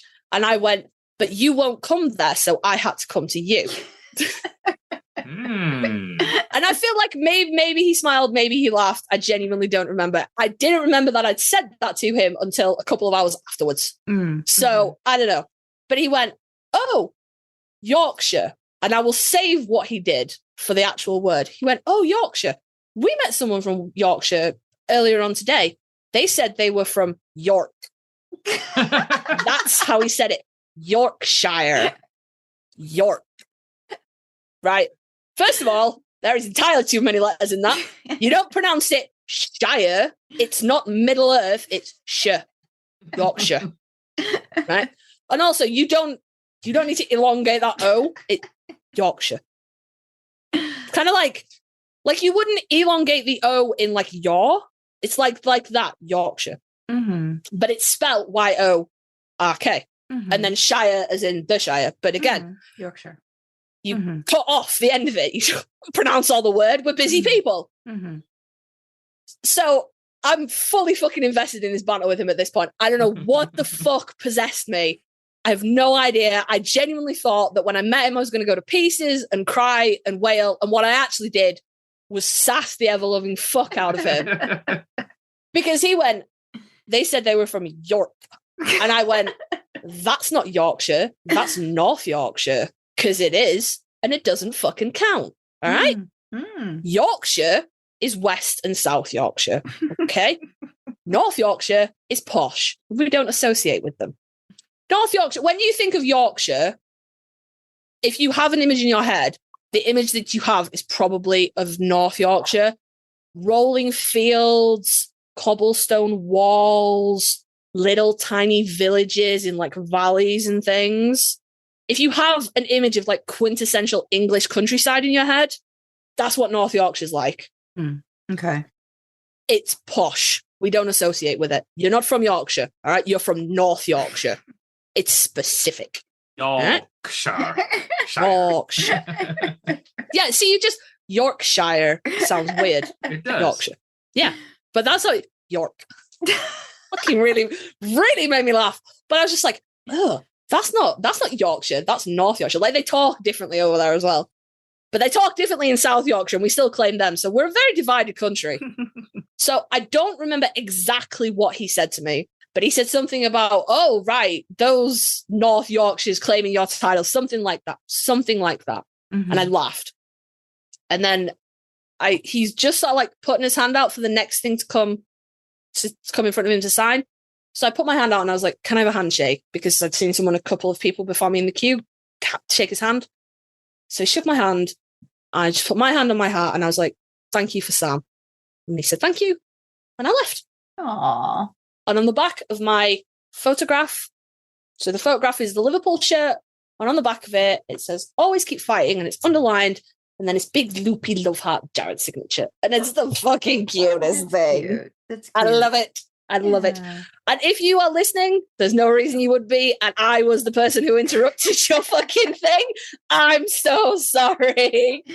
I don't know what possessed me. I'm really fucking sorry. Like, there's no reason you even know this podcast exists because we weren't speaking in the queue. Energy. It's con energy, as Ted says it. People just get a little different energy too when they're there. I think it happens. It happens. Yeah. Yeah. So that was Saturday, because after that, I was going to go home, but what I actually ended up doing was sitting on some steps looking at the river, talking to Sandra and Dreamer for quite some time, regaling them with this tale while they're going, fuck it. What the fuck? So I now need to know, Ted, are we going to a con together and we're going to have a good time, or are we going to a con together and you're going, they're not fucking with me? I don't know why they keep doing this. We're going to tear the place up together. Yes. Sandra's the one going, oh my fucking God. See, the thing is, Sandra, you and my husband would get along so well because he's like that. I start acting up and he's like, you're not fucking with me. What are you doing? Stop it. So I may have to introduce you as my friend from Yorkshire. York. Oh goodness, that's funny. Oh no! If you're going to introduce me as your friend from Yorkshire, I'm going to need to teach you to say it properly first of all. I don't know what the fuck you're doing over there, friend, but that ain't it. That ain't it. I'll send you some YouTube videos. There we go. So that was Saturday. I left the venues, left the convention, and like I said, I was just sat by the riverbank, talking to Sandra and Dreamer for a little while. Mm-hmm. And then I had already decided earlier on in the day when I kind of like checked out, I bought tickets for the after party, and there was going to be a DJ set by one of the guests that was there on Saturday, and there was like a cosplay thing, and like I knew where it was and everything, and it was a bar. But I decided when I checked out earlier on in the day that I did not have enough spoons to do this, so I didn't. Mm-hmm. I went back to my hotel room. I ordered some food. I had to walk out in the street in my cat slippers because I fucking Uber Eats food because I wanted a KFC and it wasn't within walking distance, and I'd been walking all day and my feet hurt. So I ordered KFC. It was very sad. UK KFC people, I don't know what the fuck you're doing, but fix it. Your chips are made of sadness. Stop it. And then I went to sleep. Well, no, I tried to go to sleep. Again, the bed miraculously did not grow another foot during the day while I was out and remained still too short. And then I'm feeling the effects of like walking around all day. My back is killing me. But it's fine. We made it through to Sunday. At some point in the night, in that evening, I just started to come into my head. I was like, I want another one. I want another one. I want another one. And I was kind of mulling it over all night. From the same person is like, I don't understand. Once you've gotten one hug, why do you need another one? I want to specify when I say I need another one, I wanted another photo. I didn't want another autograph. I was like, fuck it. I'm going to go for another one. Sunday morning, I'm going to go for another one. I didn't get there as early on Sunday morning, but the first thing I did when I got through, which by the way was much better on Sunday morning, maybe it was because I turned up at like 9:30, but I just literally walked up to the line. They checked my bag. They run me through the metal detector, and I had a wristband on, so they were like, go right through. So the first thing I did is I went straight back to Jared. Same queue lady as the day before. Pink shirt queue lady. And I said, can I get a pay on the day, Jared? Photo. And she was like, yes. And then green shirt queue lady started explaining to me all the times that I could come. And I was like, I'm fucking here now because I know there's one at 10. What? And I'm fucking, what? So, yeah, yes, she sends me off down the corridor. Now, in the corridor, I took my fan with me this time. So it was warm on Sunday. So we're in this glass corridor of death. And there's a lady in front of me that's dressed as Rowena. And I'm wafting myself and I'm just wafting her because she looked like she appreciated it. So we struck up a conversation. And then standing behind me is someone dressed as Castiel. Hi, Darkness Haze. I hope you fucking listen. So I'm talking to Rowena. I'm talking to whose actual real life name I didn't get, and I wouldn't say it even if I had, because they keep anonymity on the internet. Michelle did not say anything to me about anonymity, and I've seen her post on Twitter. Like, it's fine. Probably. She'll reach out to me if it isn't. Yeah, so I'm chatting to Rowena. We're chatting to Castiel, who is actually in our Discord server as Darkness Haze. Which we didn't know. I gave out business cards again. Actually, the way we got chatting is because me and Rowena are talking, and we can hear behind us Castiel, who was with their mum, and they were saying, look, I'll get in the photo if you want me to, but I really think you should do this by yourself. And I'll talk to fucking anybody. So I turned around and I was like, go for it. He's the delight. Go for it. You get in the photo by yourself. And that brought them into our conversation. So we're chatting away. Darkness Haze had also gone to Crossroads. So they're saying like they saw the Misha bike thing and the CW thing and blah, blah, blah. Rowena was saying, I was like, so you, Sam or Dean? I've complained to everybody I've told about this podcast about the uneven level of Sam to Dean blorbos as well. Everybody. So we're just chatting and I'm just looking because we're in like another queue. And just a couple, so like the queue is like a snake almost. So a couple of like loops over from me is Michelle, one of the girls I was speaking to the following morning. So I was like, I'll be right back. I just went over, tapped her on the shoulder, and I was like, you fucking sold me on it. I had to come back and get another one. So I had a bit of a chat with her. And then I go back to my queue, and then we start moving through. So yeah, just chatting, moving through. It's like I said, it's quick, but it's not rushed. Gets up to the thing. Like obviously I paid, and I've got my token, and blah, blah, blah, blah, blah, blah. And I'm wearing my Imperfectionist shirt today. But not today. I'm actually wearing my SPN Family Moose shirt today. But on Sunday, I'm wearing and it's a Jared design, and it says Imperfectionist in green, but the perfection or perfect is in a different shade, so it's like a word within a word. And then like underneath on the like bottom left, it says the way I am. It's a really cute shirt, and it's got a sleeve motif of the ribbon. They always keep finding ribbon as well. So exactly the same process. Hand your token over, take your bag off, give it to the person. So again, come to the queue, and I turn to face Jared, and Jared turns to face me, and he goes, "Hey, I love your shirt." And I'm like, "Fuck!" By the way, this was I didn't tell anybody that I was going to do this. I didn't tell Sandra or Dreamer anything. What I said, because when we'd spoken the night before, I said, I'm going to try and get baby in the morning, because I looked back in after Jared and the queue was still huge and I was tired.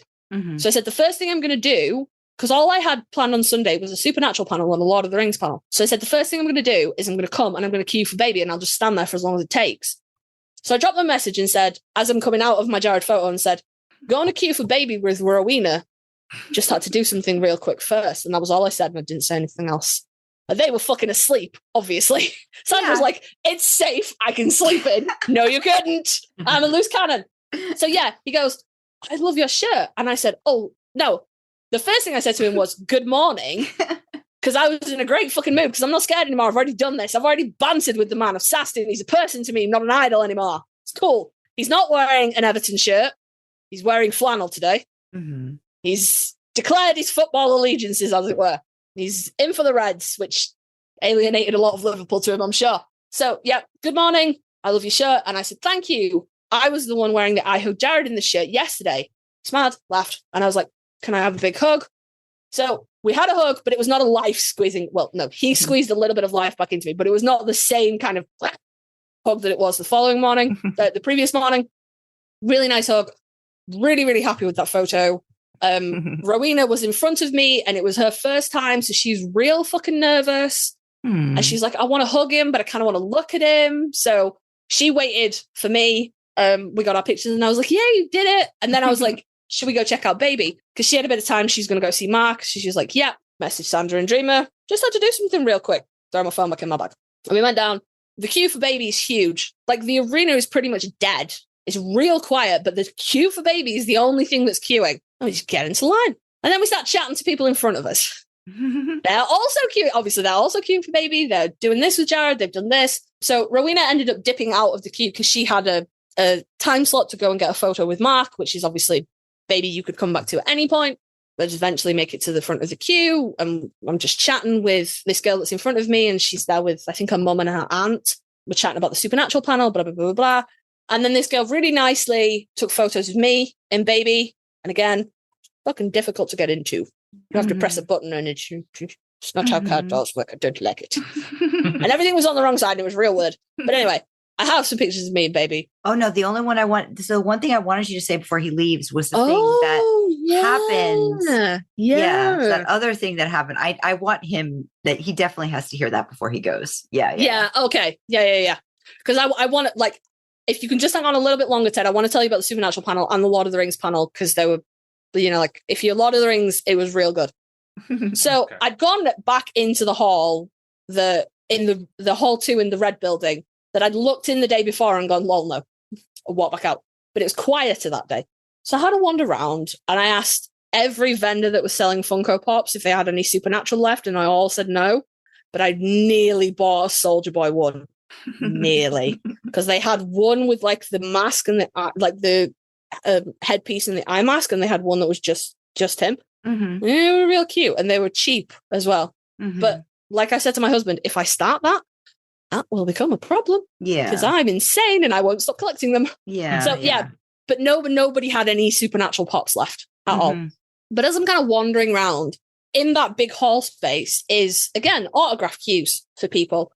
So I saw, and they have screens behind them that tell you who they are.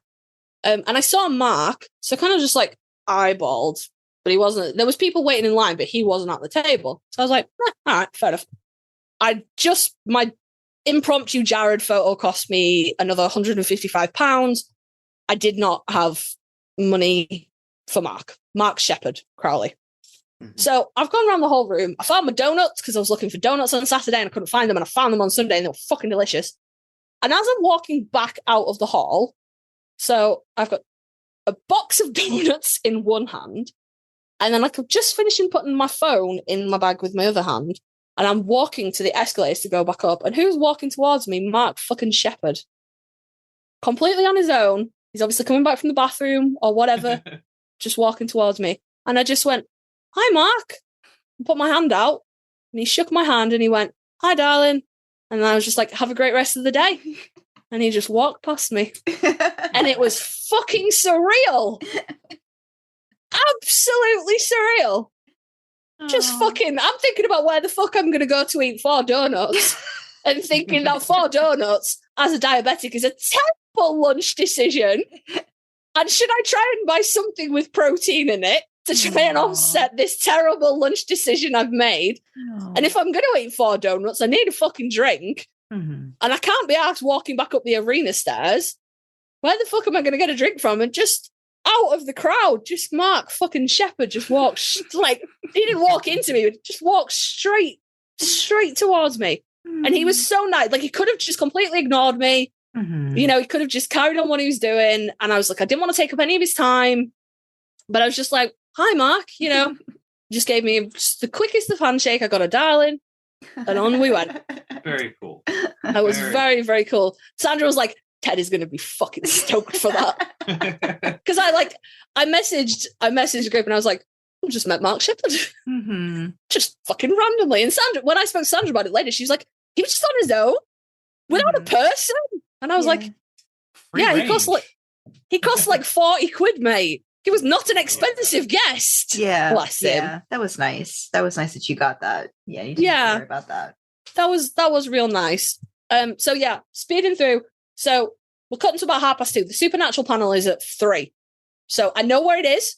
I need to go back upstairs. So I figure if I head up there about 2:30, they'll either let me in or I'll be able to get in the line. This is not what happened.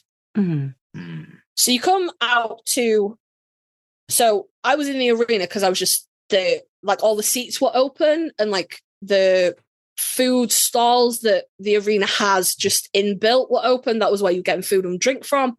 And then you could go and just sit in the arena seats to eat or just chill. I was watching like a band and stuff. So I've like gone down to the arena floor and then I've walked out and I'm like in hall 2. So I need to go up the escalators and then up the escalators again to get to the top, which is where Jared is, which is where the auditorium is. So I go up the escalators and there's an enormous fucking queue. And I was like, oh, okay. So I walked round and then I get to like the foot. So this is winding like around the corner and then down the side of the escalator.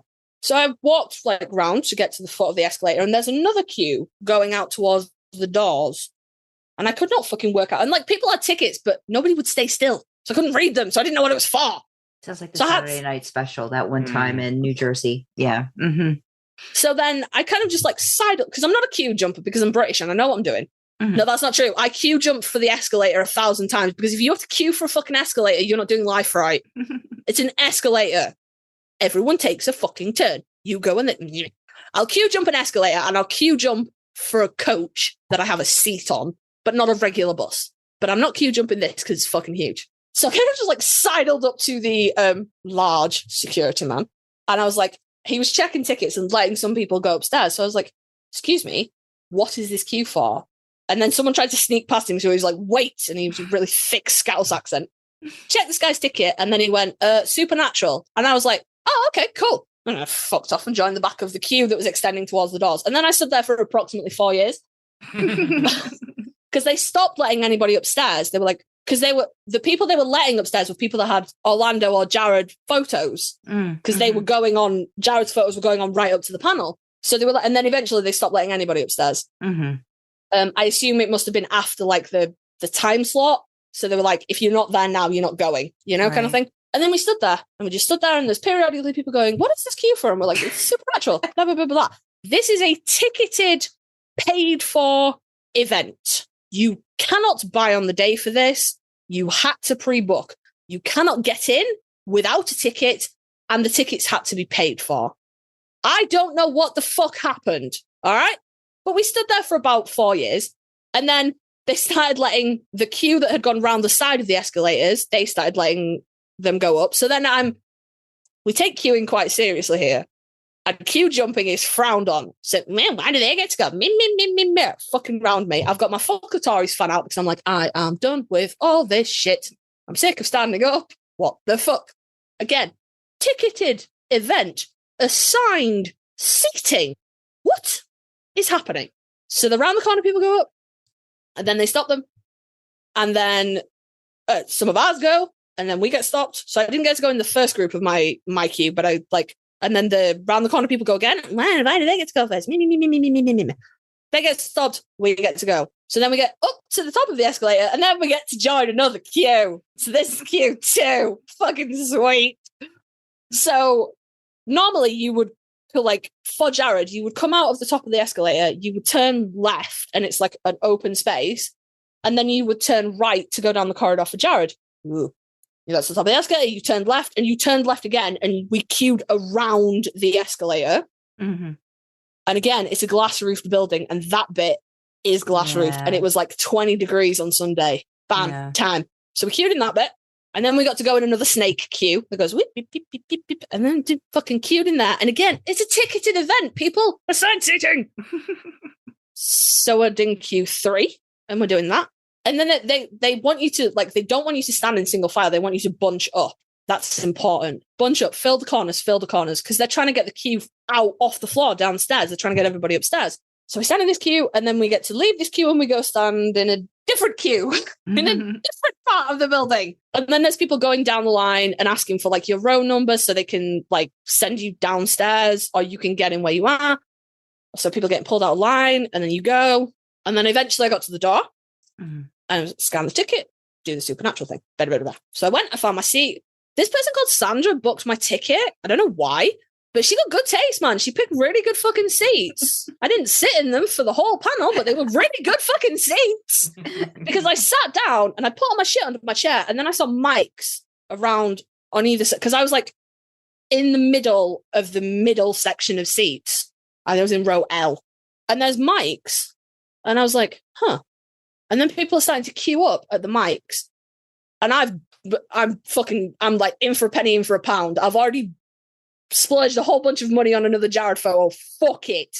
So I stood up, left all my shit by my seat, and I stood up and I just went to the mic closest to me, and there was 4 girls stood there, and I was like, did you have to apply to ask a question? Did you have to submit something, or do you just stand here? And they were like, no, you just stand here.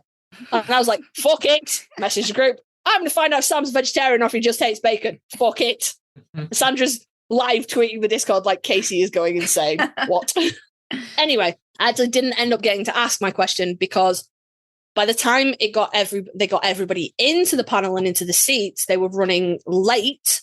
So obviously Mark and Jared, Mark turned up on time and started walking the aisles yelling at people with a cup of coffee.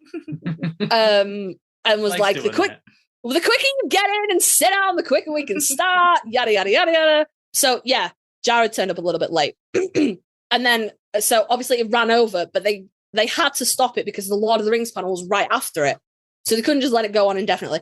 So the last question was the girl in front of me. So close. Mm-hmm. So if I just got to the mic realized and got to the mic a little bit quicker, or, 3 more questions after hers, and it would have been my go, and the world would have known if Sam Winchester is a vegetarian or if he just hates bacon. So unfortunately, I'm going to have to go to another convention. I'm going to have to go to another panel, or I'm going to have to go and pay for a meet and greet and be like, hi, the world needs to know. There is no information about this on the internet. I've checked. But it was a really great panel. But the way it kicked off was, so there's 3 sofas and only 2 guests and the host. And they're like, what do we do? And the host was like, well, I think you get a sofa each. So Jared sat on Mark, obviously. then they're playing with the camera guys, so Mark sat as far on the end of one sofa as he can. Jared sat right in the middle of the middle sofa, and the host on the end. So Mark keeps like leaning out of shot, so they keep having to pull the camera back wider and wider, and eventually just got up and fucked off a little bit. He was like, I want to see how far they can pull back. But yeah, so the host started it off with like, oh, there's been some it was like saucy, racy, controversial pictures, like something that alluded to like maybe Jared's nudes had been leaked or something. Going around, like, apparently you turned up in a Liverpool top yesterday, and Jared was like, yeah, I did. What of it? Fully fronted it out like a champion. And the guy was like, you don't know what you've done. We're a 2-team town, yada, yada, yada. So one of the other staff who I ended up hosting Lord of the Rings panel comes out, and he's like, so Ben's got a gift for you, which is the guy's name, and comes out holding a blue Everton shirt. And this was clearly planned, because Jared took off his jacket, pulled on this Everton top. Now, I'm assuming the host was an Everton fan, and that's why he was like, you can't just wear the red, you've got to wear the blues. Because then Jared goes into his back pocket and pulls out a Liverpool scarf, which is red, and wraps it around the host's throat like 2 or 3 times and was like, a gift deserves a gift, man. So then Ben fucks off and we get into the panel. It was really good. I'm trying to speed through for Ted. I'm hoping that they're going to post it online so I can send it to you guys so you can watch it. But they were talking about like, how did they get into Supernatural? So it was stuff I'd not heard about Jared meeting Jensen at the interviews and how it was only the 2 of them, and what they'd done. And Jared's like taking the piss out of the way Jensen talks and his legs and stuff. And then they're going around to questions, and this other host, Ben, accidentally ruined some poor girl's idea, because she was like, I have a gift for you, but Ben's ruined it. And she pulls out an Everton top. And Jared's like, oh, thank you. They're like playing it off like, oh, I'm sure it smells better than Ben's. His stinks, yada, yada, yada. But very clearly did not want this fucking football shirt.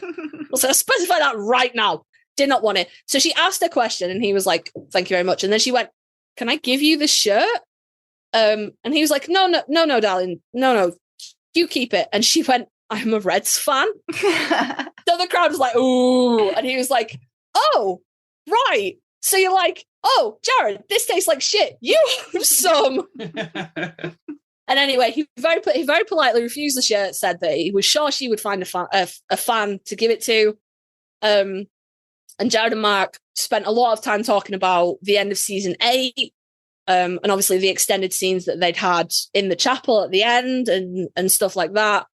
So, like some of it was stuff I'd heard before, but a lot of it wasn't. Right. A lot of like really good questions that kind of left Jared quite a lot of room to do what he does, about talking about like working on yourself and growing and, where you want to be and things like that. And then the last question broke the poor man entirely. And I'm not exaggerating. He fully blue screen deathed in front of us all. The person in front of me, her question was, you can't pick yourself. Who's your favorite character? Like, it can be anybody, doesn't matter how long or short they were on the show. Who is your favorite character? You can't pick yourself. So Jared's immediate answer was, I wouldn't pick Sam. Sam wouldn't be it. So then the kind of like people start shouting out, Castiel, Ruby, and I'm sure you'll hear it on the video, me very loudly yell Dean, because I've got quite a distinctive voice. Because he did look up.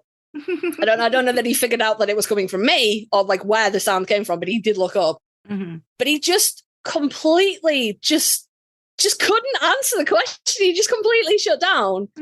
And then Mark decided to make it infinitely worse by being like, okay, I can't even remember how he phrased it, but basically what he said was, who would you smash? And Jared was like, does that have another meaning? Like, talk to me as Americans. What question would that be to you? I think it would be, I don't think it would be. No, you don't get to answer because you speak Yorkshire Brit. Ted, okay. What does that question mean to you? Who would you smash? Who would you smash? Like, who would you have relations with? Oh, very good. Jared didn't go there, I don't think. Because I think maybe he interpreted it literally like, who would you fight? So, and then he was kind of like, is there another meaning to that word? And Mark did not help him at all. Mark was pissing himself laughing. So then obviously Ruby starts up around the room, and he fully put his fucking head in his hands, and he was just like completely out, totally. And then Mark took pity on him, and he was like, look, right, okay, let's change it. What character do you think, if I wasn't Sam, I could have nailed that? And Jared seems to do a little bit better with that. And the answer he gave in the end, and I think it's the answer to the original question because it doesn't make sense to Mark's question, was Bobby. So I'm going to assume his favorite character is Bobby. Which is kind of weird that he didn't say Dean or whatever, but it's fine. And then just a real quick tidbit of the Supernatural panel. The first question that was asked was by a girl with a very thick Liverpudlian accent. And I'd been talking to, the four of us that were in the queue at our mic, we'd been talking. And she'd got her phone out, she'd got her question written out and everything. And she was like, I'm gonna try and really slow down and talk proper, because that's how they talk. And it's a really phlegmy accent. There's a lot of in the words. And I was like, I bet you Mark has to translate for you. So she asked him this question, and fair play to her, as a Brit who could understand her, she slowed it right the fuck down. And she asked it, and there was silence. And Mark started and went, her name is Morgan. And Jared just went, can somebody translate for me? What the fuck just happened? So Mark translated the question for her. And it was a really good question about get drama school and getting into the industry and stuff. And then the next question that was asked was from someone who had quite a thick Welsh accent, which I will not attempt to imitate in any form. But again, if you're not used to the regional accents of England or the United Kingdom, it's quite a difficult one to work out. So again, he was like, translator, what? And then the following question was from someone who opened with, I'm from Barcelona. But by now, Mark's got into a bit of translating these questions. So Mark started and he went, no, I got it. I understand Barcelona much better than Liverpudlian, which is not how you say that word. But again, he put all of the vowels in it. And I was like, no, there's no. No. Goodness. But it was a beautiful, beautiful panel. It was really good. They were having such a good time. It was real nice. Took a picture at the end of everything. Jared kept his Everton shirt on like a champion. And then that was it. Jared went off. He had a meet and greet to do, which I had and ahed about buying.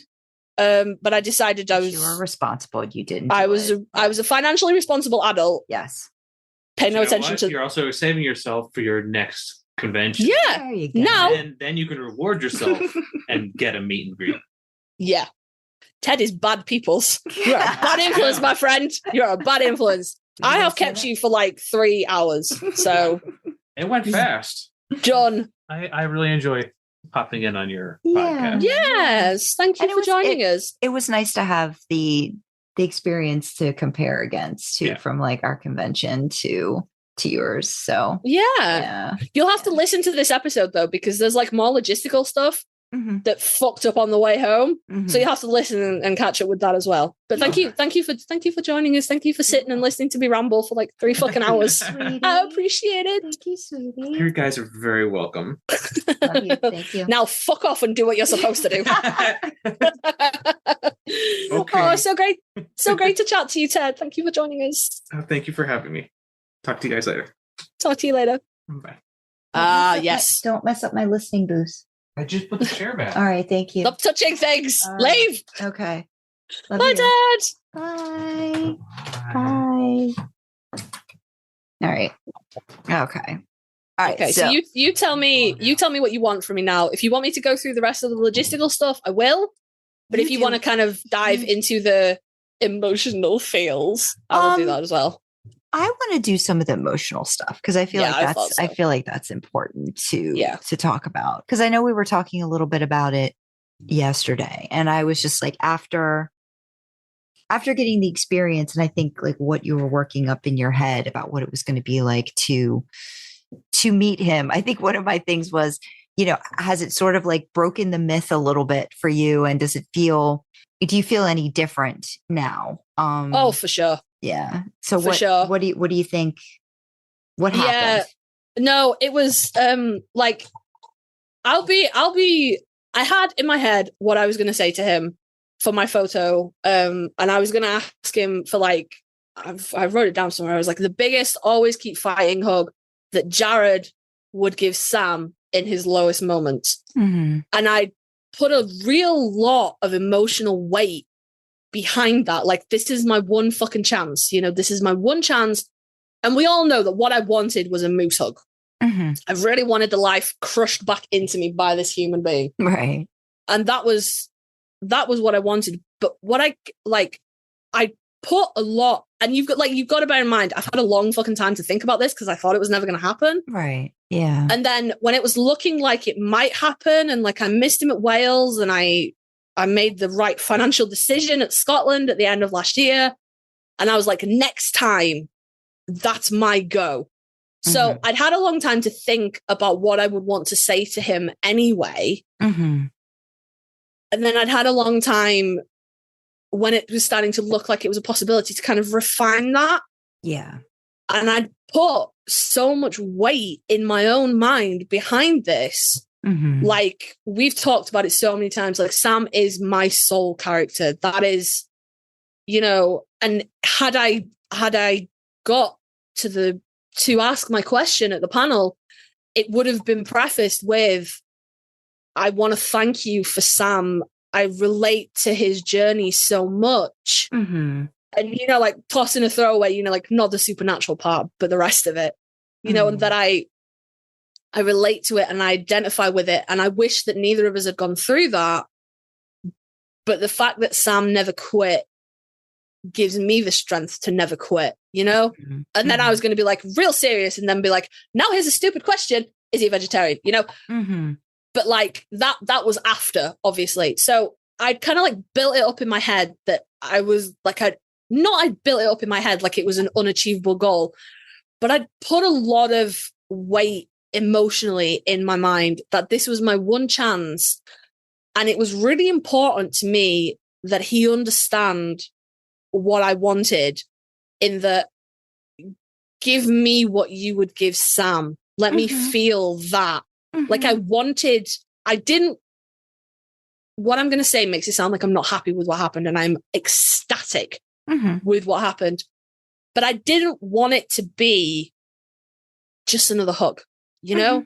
He gives out bear hugs all the time. I wanted him to understand that I wanted what Sam needed, you know, because then I could make that connection for myself. I identify with Sam so much and I feel so connected with him that if I could get Jared to tap into the emotion that I wanted him to tap into, that it would be like getting that. You're like, it would be deeper. It would be personal. I can't tell Jared my life story in 30 seconds. Yeah.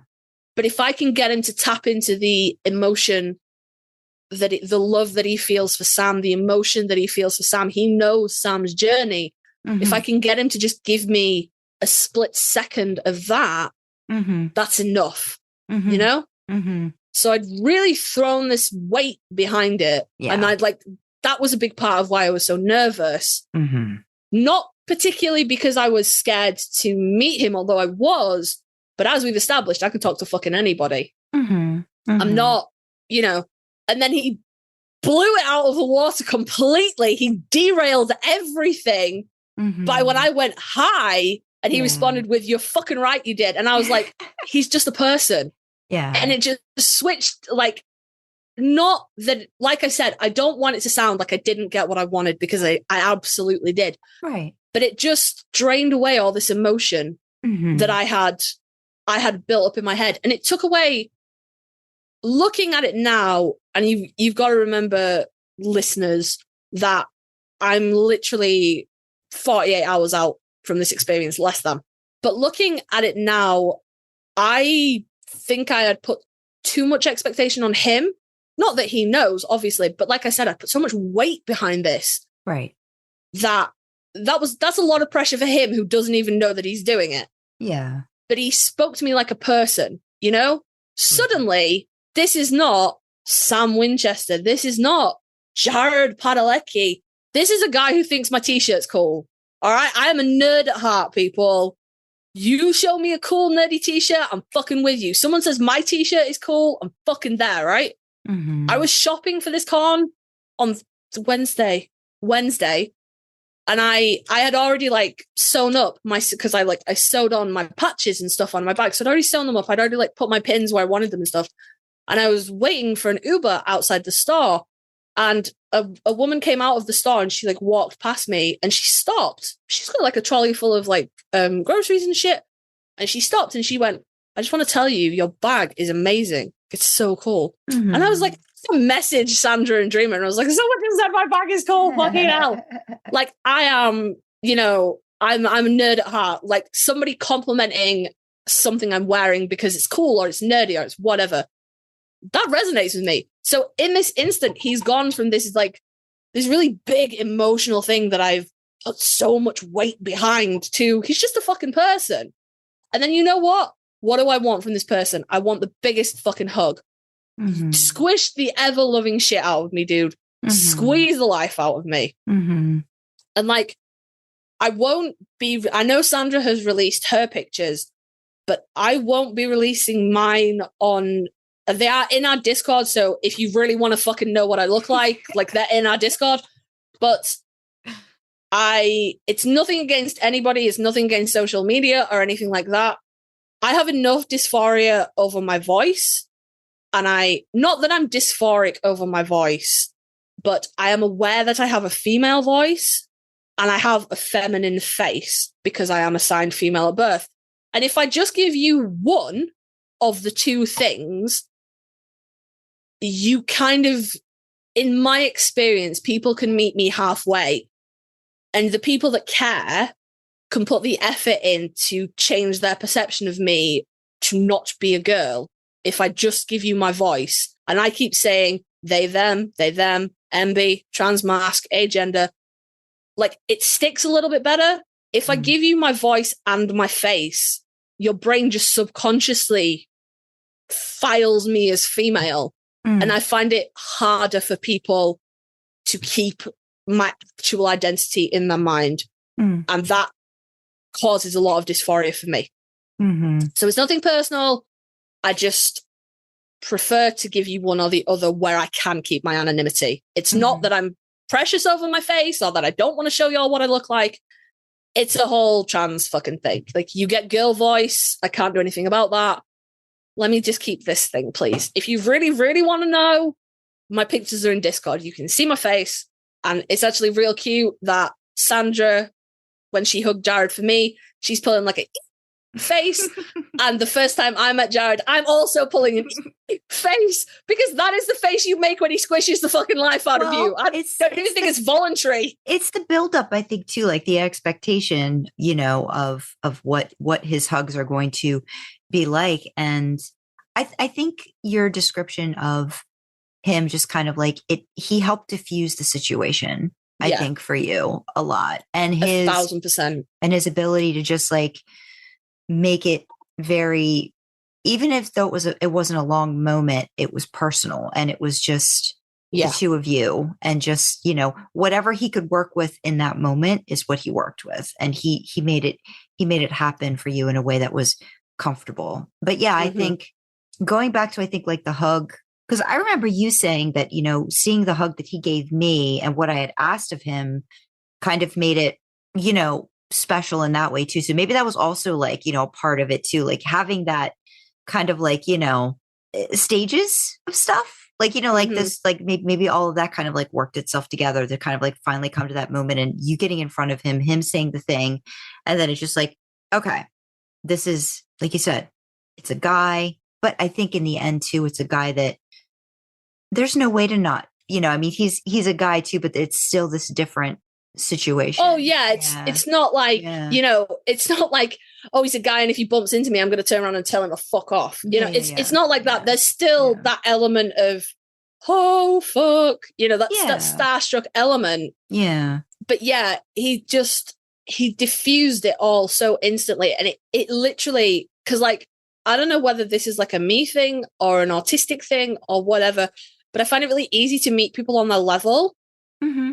So I've got into this with X expectation, but he's met me at Y. Mm. And I find it really easy to just come to Y and meet him back, you know? Mm-hmm. And it's not always great. I will say it's not always great, because if I'm expecting X and I need X and somebody meets me at Y, my instinct is to come to Y to meet them. And that causes a lot of problems when actually I need them to come meet me at X. It does cause problems.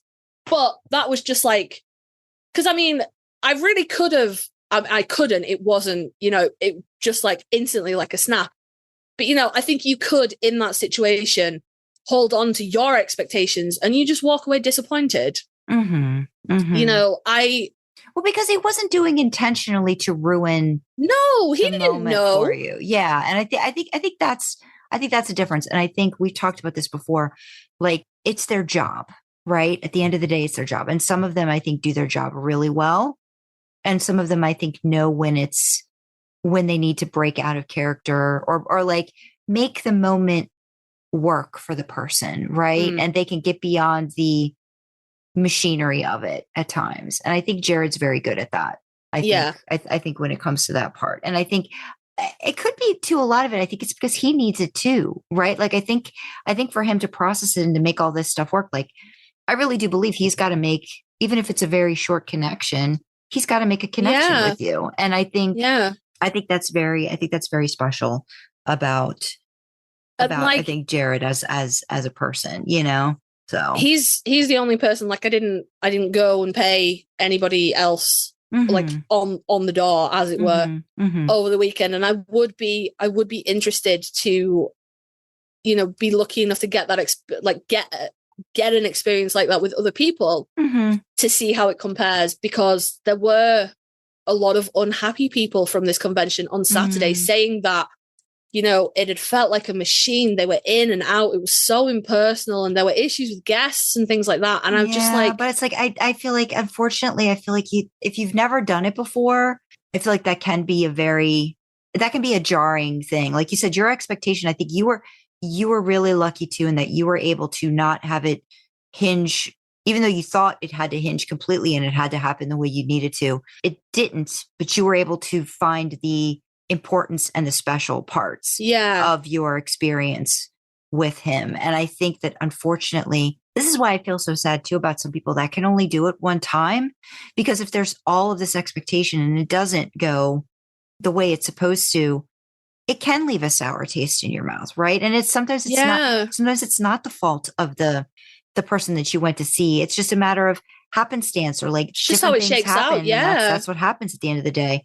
And again, I know we give a certain person a hard time, but there is a difference I've seen in how this one particular person, Misha, does handle certain situations based on variables and factors. I have yet to have a bad experience with Jensen, and that man is exhausted. And I can't say that he's giving me that 100%, but he is doing his job, and he does it well. Exactly it. And I think Jared does that also, but Jared does it differently, right? Yeah, and, it's a different kind of energy. But you're still getting the job done, and you're trying to make sure that the person that you're dealing with, even if it's just for a split second, feels like, I'm doing this for you in this moment. We're getting it done. There. It's good. It's good. You know, that's like 100% what I was for just that moment, just that minute. That was just, I was his focus for just that minute. And it, like I said, it was quick, but it wasn't rushed. Yeah. And that's so important. And that's like, makes me want to go to Liverpool just for the fucking con, just to be like, hey, can I get a Jensen room too, please? That would be awesome. So I think Jensen had his own room. Yeah, I'm sure he did. Sure he did. Yeah. Do you know what? If they ever get together, maybe we'll try and, because Sandra wants to come visit the UK anyway. So, I do. Whereas I would go to America for a con, but I'm actually real keen on not getting any more holes in my body. Yeah, that's fair. To, fair. Very fair. But maybe the fates will align and the universe will shake something out for us. But no, it was so, yeah, like I talked on the show on here before, but I talked extensively to Sandra and various other people in the Discord and Dreamer and things like that about how frightened I was that I was just gonna word vomit all over him and just trauma dump so hard. Because I've seen, and the one that stands out in my mind it was a Misha panel from a few years ago. And I'm sure you remember it as well, Sandra, the very, very distressed and upset fan that was trying to get an answer as to what Castiel would say to somebody who had lost a parent that they were not on good terms with. And she was very, very distressed. And I, as someone who has lost a parent, I fully understand that. Misha's an actor. He's not a psychologist. And he's also not the angel Castiel. And you could kind of see him really floundering to find an answer for that. And, Jared and Jensen burst into the panel and interrupted it. And I remember reading so many fans being angry that they'd come and they'd interrupted it and this girl didn't get her answer. And Misha had to speak out and be like, I found this girl afterwards and we had a conversation. But because I know Jared struggles with his mental health. Well, he wouldn't say struggle. He would not. He lived with his mental health. Right. Which is an important distinction that I am still trying to get my head around. But, I was so frightened that I was just going to just trauma dump, word vomit all over him and just lay all my expectations that Sam Winchester was going to come and tell me that it was all going to be okay. And in that moment, I was like, it's Jared. Yeah. Sam's not here. This is Jared. And I feel connected to Jared in as much as it is possible to feel connected to a stranger who is also a celebrity. Right. There's a connection there. I think the things that he does, the way he advocates for mental health and things like that, I think he's an incredible, wonderful, really wonderful human being. But it's not the same connection that I have with Sam, obviously, because Sam is a fictional character. But in that moment, it just took all the pressure off because my brain just shifted gears and was like, Sam's not here. You can't get what you need from Sam because he's not here. Yeah. And I could have really, I wasn't as nervous about the autograph because, as we've established, I can talk to people.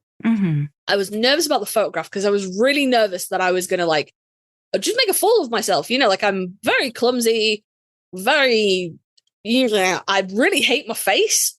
So I was like, why have you done this? Why did you get a photograph? Oh yeah, that's the only way you're going to get a hug. Yeah. All right. Fair enough.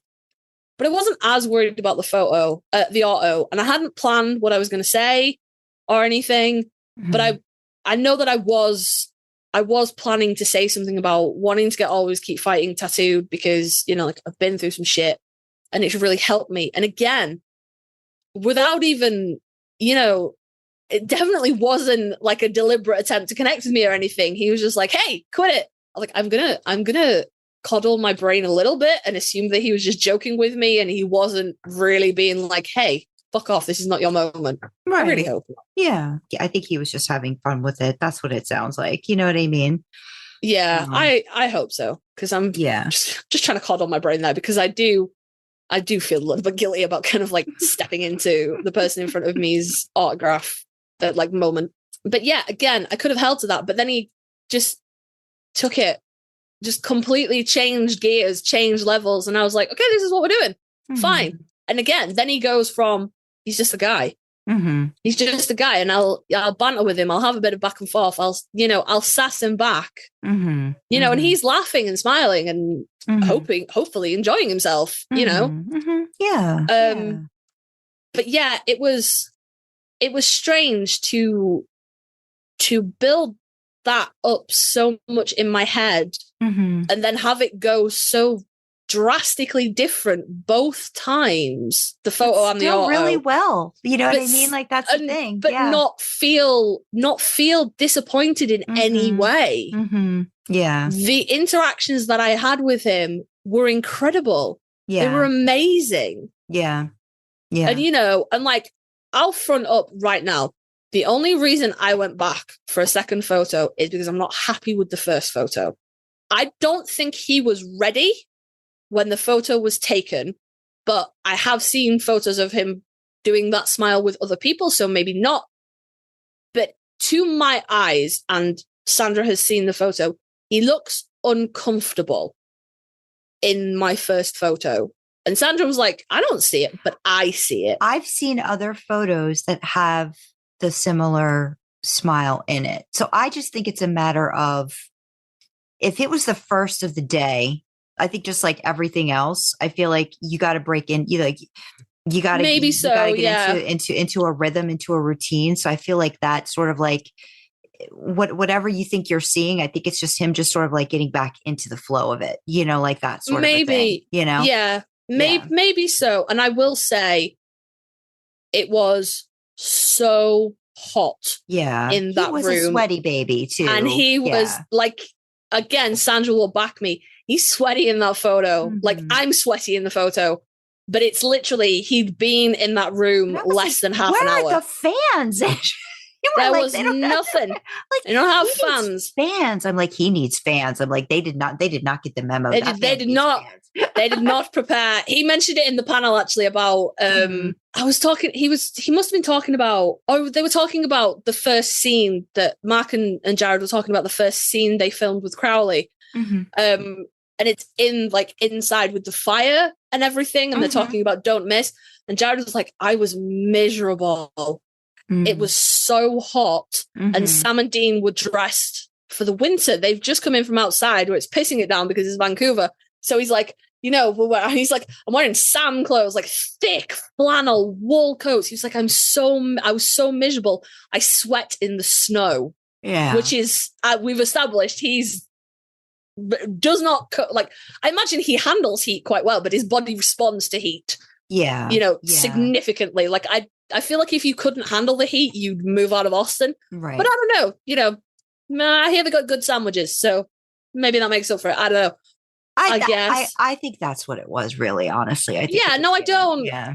But in my head, because you can see, y'all gonna have to join the Discord, or I'm just gonna have to release this photo. No. They can join the Discord. We're gonna make that a thing. Join the Discord. We're holding the pictures hostage. We're holding the pictures hostage. I'm really like, you can sort of see like my hands of really gripping into him, and like he's gripping me, but it's like less clawy, whereas I'm quite clawy because I really fucking wrapped my arms around him and fucking squeezed. Like my arms were shaking, and I couldn't tell you if they were shaking because of my nerves and my fear, or because I was like tensing them that hard. I squeezed the fuck out of that man.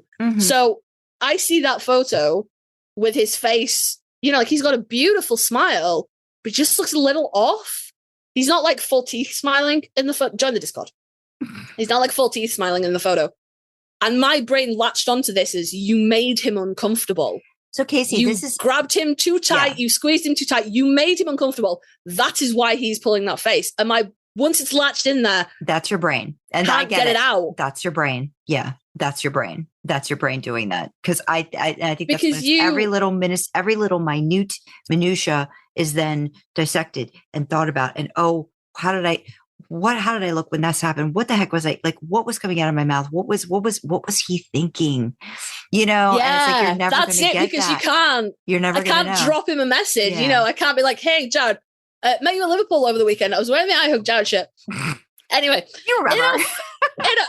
I feel like you should remember, but he looked at me completely blank in the auto when I was wearing the same shirt. So I don't know whether. And again, there was no recognition the following morning when I was like, I was wearing the I Hug Jared in the shirt yesterday. Because I don't think nothing. But he sees thousands of people, so like I'm not taking that personally. But you can't. It's not like I can DM him on Twitter and be like, "Hey, Jared, bet you in Liverpool on Saturday. I was wearing the I Hug Jared in the shirt." Did I squeeze you too hard? And you're kind of pulling like a bit of a strange face in my photo, and I just wanted to check that I didn't accidentally hurt you. I wasn't squeezing too hard. I didn't make you uncomfortable, because that's what it comes down to me. I'm scared that I made him uncomfortable in that moment, because that is the last thing I want to do. Right. And I don't think that you did, but again, I know. I will say I will say I have seen pictures of him doing this. He's still smiling, and I've seen pictures of him doing the same smile with other people, and that made me feel better. But it was in my head. Yeah. So I was talking to you and Dreamer about it last night, and I said to them, I was like, I'm just not happy with the photo. Like, he looks off. He looks uncomfortable. And you were both like, what? No, he doesn't. It's a great picture, and it is a great picture. And weirdly, I'm not uncomfortable with my face any more than I am in general. I am generally uncomfortable with my face. It's very feminine. And also my mother passed down the family chin, shall we say. And I'm really fucking not here for that. She could take that shit right back. But when I look at it, I'm not any more uncomfortable with it than I am with my face at any point, because it's so genuine.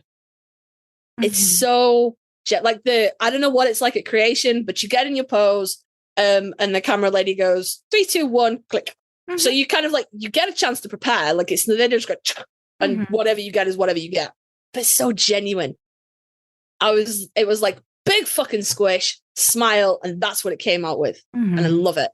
But it was I just couldn't get the idea out of my head that I had somehow made him uncomfortable. I had done something wrong, and I had made him uncomfortable. Do you remember my picture with Jensen in DC? I'm like, he's just not smiling the way, like, did I do something? I do, yeah. It's the same thing. But then you see other pictures where he's doing the same, like, and again, I think there's never going to be a balance in this situation, you know, and we've got to, and I think understanding the fact that they're doing so many of these so often, and the connection is different on our end than it is on their end. But as long as they're trying their best, you know, and it's just like, you know, because we're going to constantly recycle those thoughts and things, you know, oh, I wonder what, you know, did I do something that maybe, like, you know, did I stare at him a little too long? Did I stare at him a little too long? Did my eyes drift somewhere that I didn't want them to? Like, what happened? Like, I'm pretty sure they didn't, because I have no fucking idea what shoes he had on. I don't know. And I'm thinking about it now, and I'm thinking he had blue trainers on, but he didn't. He had blue trainers on Sunday, and the only reason I fucking know that is because when he put the Everton shirt on, he went, "Oh, it kind of matches my shoes." Yeah. No, it's a lot. It's wild, isn't it? The way your brain goes. The moments are very important too. It's very important to us, and it becomes this thing. And that's the thing. Even if, and this is kind of what I'm trying to hold on to, because my brain was not going to let go of this idea that I did something wrong or that I made him uncomfortable. Or God forbid I hurt him. You know, like, God forbid that happened. I was one of thousands of people he saw on Saturday alone. So even if I did, it will not be a lasting memory for him. And that brings me some measure of comfort, because we've all had a weird interaction with somebody and gone, ugh. Yeah. And then you move on from it, don't you? Yeah. Yeah. So, oh God, I'm making myself feel sick thinking about that could have been his reaction. But it isn't. But I really don't think it was. It really wasn't. I really don't. Because I kind of, what I'm going to go with here is, if something in that photo had provoked an reaction, I would have seen it in the auto. I would have stuck out in his mind as like my shirt was very distinctive. I mean, my face is my face, but I've like. Well, you got to think too. There was a bodyguard there, so you know, if something had happened, I'm pretty sure Jared and Cliff know each other well enough that if there was like a little eye contact made, Cliff would probably be like, you know what, I got to keep my eye out on that one. And in the end, Cliff ended up being like, oh no, he didn't mean that. Yeah, it was so like. He jumped so fucking quick to be like, no, he's just joking. And I'm like, yeah, no, I understand banter. Don't even worry about it, fam. Like, I fucking get it. Yeah. So I mean, I get it. Your brain is going to do that. I still sometimes stop myself and I'm thinking, oh my God, I told Jensen, I love you and I love T. And I know I did not look when I did that. I'm like, I felt like, oh, I felt so cringy thinking. I still cringe thinking about that. But does he think about it? No, he doesn't. You know, it's those moments that we harp on. You know, it's that kind of thing. Isn't that interesting as like the nature of the human condition though? For them, we are 1 in thousands, hundreds of thousands, maybe even millions over the almost 20 years it's been since Supernatural started. Right. It's nothing. It's, you know, it's a blip. Yeah. It's what does Death say to Dean? Something about the ants, bacteria, but like whatever, you know, what is a god to an ant? It's a fucking infinitesimal period of like thought for them. But to us, it's the fucking world. It means so much, and you analyze it. And I think that's why we go back to how I think for a lot of people, those moments are so special. And when they don't get what they want, it becomes very devastating, and it can color their feelings of the show, the characters, and everything else. I'm so very glad that you were able to have such a special experience, even if it wasn't exactly what you wanted, but it's okay. Because I think if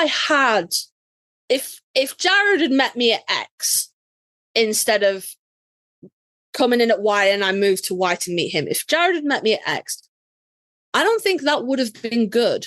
I don't think I would look back on that experience positively, because let's be real, the reason I relate to Sam so hard and he's my soul character is not good. You know, we've walked a similar path of trauma. We've been to similar places. And yes, the message I take away from it is positive in that, you know, you keep going and you always keep fighting. But ideally, you don't want anybody to go to those places. No. Yeah. So if like I had it gone X, let's say, if I was looking back on that in 6 months' time, is that a good place that I want to, am I in a place that I can remember that fondly? Or am all I going to think is, oh my God, I was so fucked up. I was in such a bad place. And I made this once in a lifetime moment about this awful place that I was in. And like, I'll be frank. There was joy. Yeah. Joy in the moment. I'll be frank. I am never not in the pit. I am on varying levels of deepness, but I'm never not in there. Okay? So I would look back on that and be like, oh shit, you know, you remember when it was real bad, blah, blah, blah, blah, blah. Whereas this, I get to be like, I have this funny story. I have 2 of them, 3 of them, if you count Sunday. I have these really funny fucking stories. And you know what? They're the best because they're not centered around my shitty mental health and my shitty fucking brain and all the, like, Sandra knows, obviously, like, you know, we don't just talk once a week to do this. We're like good buddies in real life as well. Like, I love her. We're friends. You have to tell me that you love me too now. I love you. Thank you. I just bet my soul. I was very, very emotional. No. So Sandra knows, like, this is not a great mental health time for me. I'm going through some shit. Let's call it that. It's been a week, for more than a week now, right? Yeah. So now I have this moment of just fucking joy. Yeah. You know? Yeah. And it's like, in 6 months, in a year, I can look back and go, hey, you know what? That period of my life was really difficult. I was going through some shit. It had been a week, but I was able to put it aside and have this fucking moment. Yeah. And those are what keep you going, right? And like, that is what keeps me going. Yeah. Yeah. And I think, and I don't, this is like, I'm not blaming anybody that needs to stay on X and the other person can't meet them there and it doesn't go the way they want it to. And that must be devastating. I consider myself very lucky that I am able to move like that. And like I said earlier on, when Ted was with us, it's not always to my advantage. It does sometimes create problems when I'm like, I need to stay on X. You need to meet me here. And instead, my natural inclination is to move to where the other person is, you know, like, I don't want to say people pleaser because I think we've established I'm fucking not. But, you know, it's it's a gift and a curse, let's say. I'm going to say, I think there's a lot of I think you've got the crunchy exterior, but you got the very soft center. I think you're extremely compassionate and you're very concerned about others that you care about. You know, I mean, other people can fuck off, and I'm in total agreement with that. Certain people could just go fuck. But I think when there's care there, and there's care for Sam, there's care for Jared. So I think that in and of itself is probably the thing too that maybe like tipped you into this. I can let this, what I would normally expect to have happen, this can go this other way, and it's okay. And I'm going to go with it, and I'm going to just let it flow the way it needs to. Because at the end of the day, and this is what I try to hold on to from what I've heard so much about Jensen, is I know he's the keeper of Dean, right? Like inside of him, just like in Jared, there's part of that character. That character grew out of, it was on paper, but that character had to grow out of something within these actors. And so Jared is the keeper of Sam. Jensen is the keeper of Dean. So to get to meet those people that have done this wonderful thing of giving us this gift of these characters, I think at the end of the day, if things kind of go wrong, you're able to sort of let that go. Unless, again, they're just a complete dick. And I've never seen that happen. Even with Misha, I don't know if you could say complete dick. He's not as movable. Unprofessional. He's not as movable maybe, or as malleable in certain situations when it comes to convention stuff, I feel like. Acting wise, I don't know.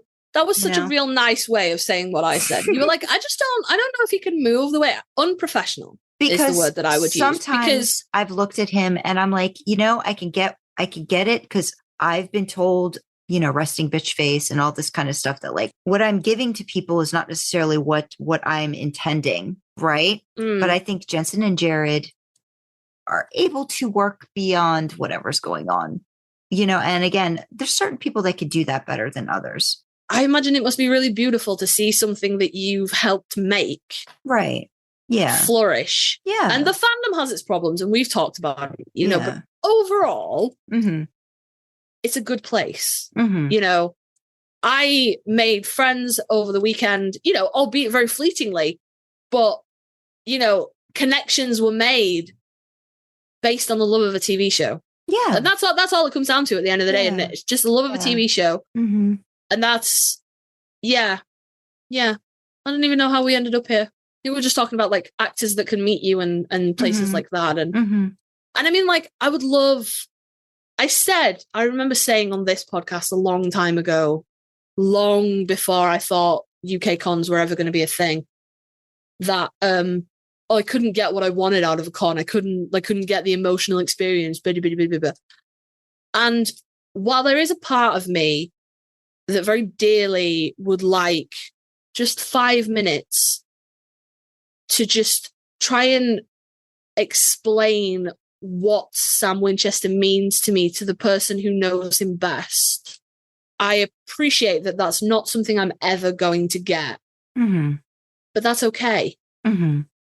I can't get out of a con what I would want, because, I mean, unless I buy up every single meet and greet slot and spend like thousands and then be like, yeah, it's just me, which would be fucking weird for a start. That would be real weird.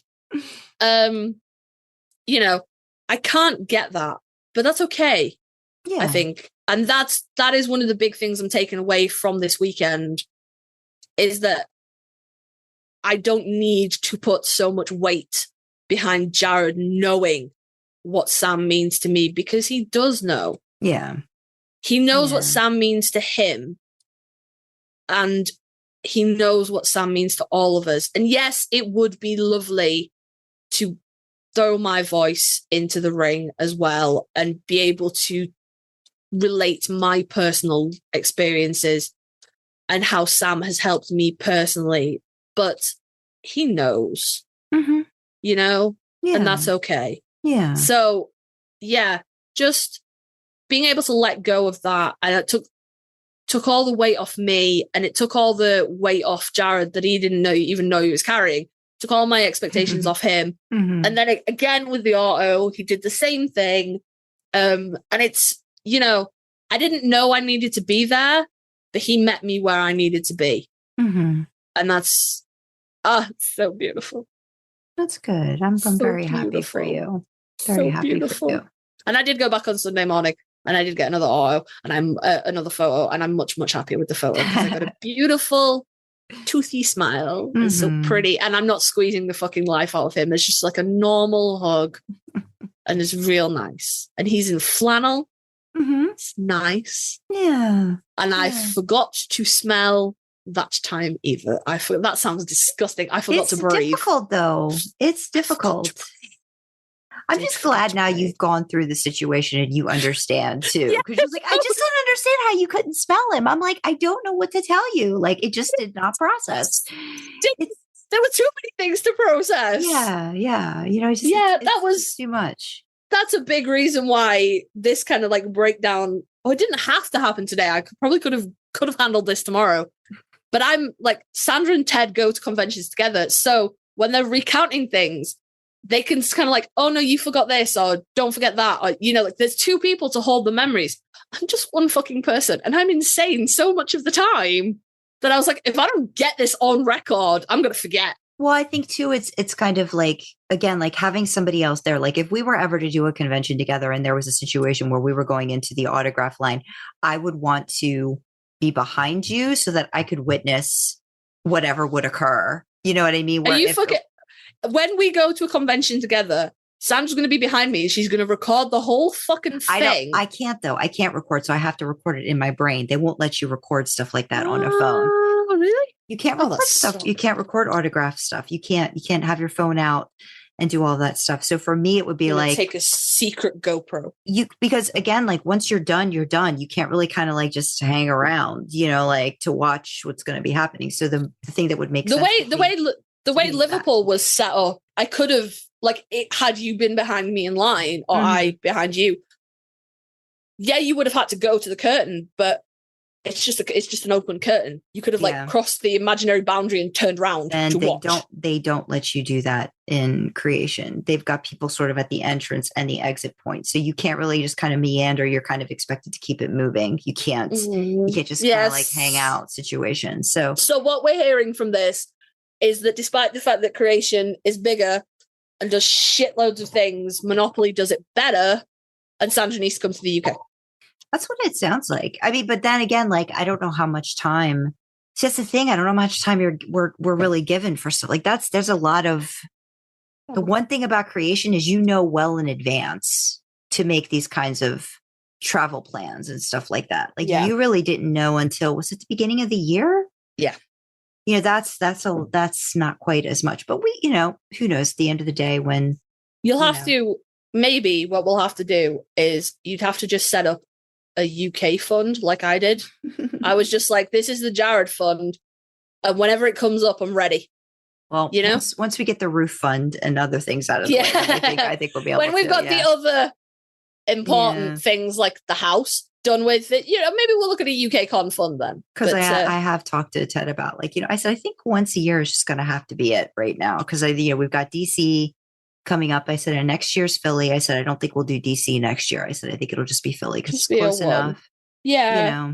Because again, it's pricey. It was pricey for you. It was pricey for it's not just. See, the thing is, if you take Jared out of the equation entirely, please don't. But if you took Jared out of the equation entirely, the weekend tickets cost me less than £60. Right. My travel cost me less than, the actual booked coaches cost me less than 50.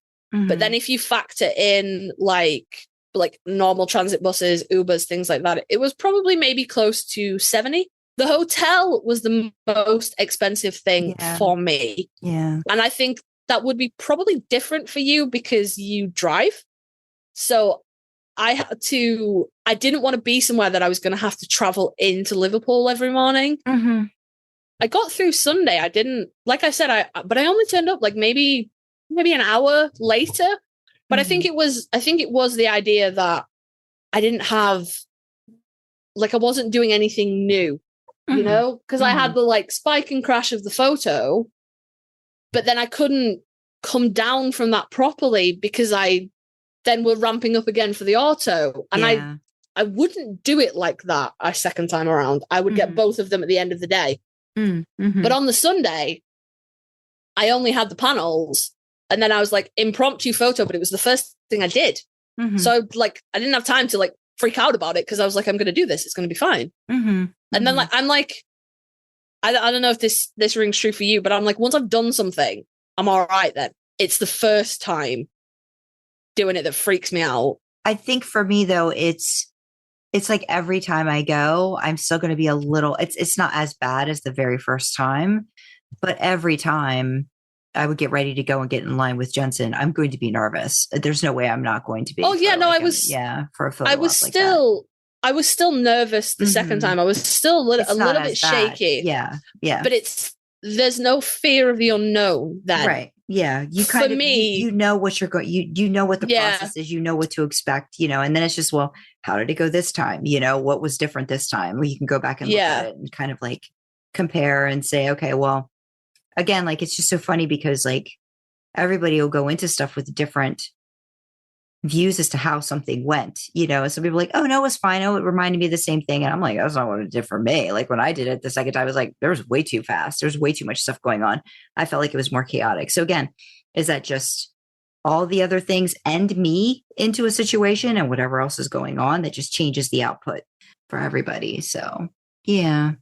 No, it's wild, isn't it? How it can just be so different. And like I said, I won't mention any names, but there were unfortunately a fair few unhappy people that felt very rushed, very like a and machine. Are we talking about like the Jared situation or something else entirely? Different guests. Okay. Everybody that I spoke to said that they had a wonderful time with Jared. You know, like I said, I cannot emphasize it enough. Quick, but not rushed.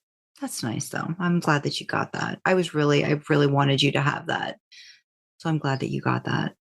I was like, it was very surreal to feel so supported, even though I was all alone, which is, you know, not that I'm committing to, I mean, I'll probably go to another Comic Con and take my family, but not necessarily for guests, just for the like event itself, you know, like the stalls, the vendors, the props, so fucking cool. So cool. I would definitely take my family. I've forgotten where I was fucking going with that. Where did I start that thought? If I go again, Jared, no. Other guests. If I go to another Comic Con. The heck were we? Oh, being supported. I think that's where you kind of like that's it. Yeah. This was the first trip I've taken completely on my own. Like ever. I've always had a buddy with me, always, you know, even like when I've gone places without my family, I've always had a buddy with me. So it was real nice to, even though I was on my own, know that I had like support from you, support from Dreamer, support from my husband. And Discord, my goodness sakes, everybody in Discord, was all my peoples. They were so great and happy and cheering you on and saying, do the thing. They were, it was so wild to feel that kind of support, you know, and just like everybody was with me. Y'all hugged Jared with me. Y'all were with me in spirit, which was really fucking nice. And yeah, like I said, I don't know if I'd go.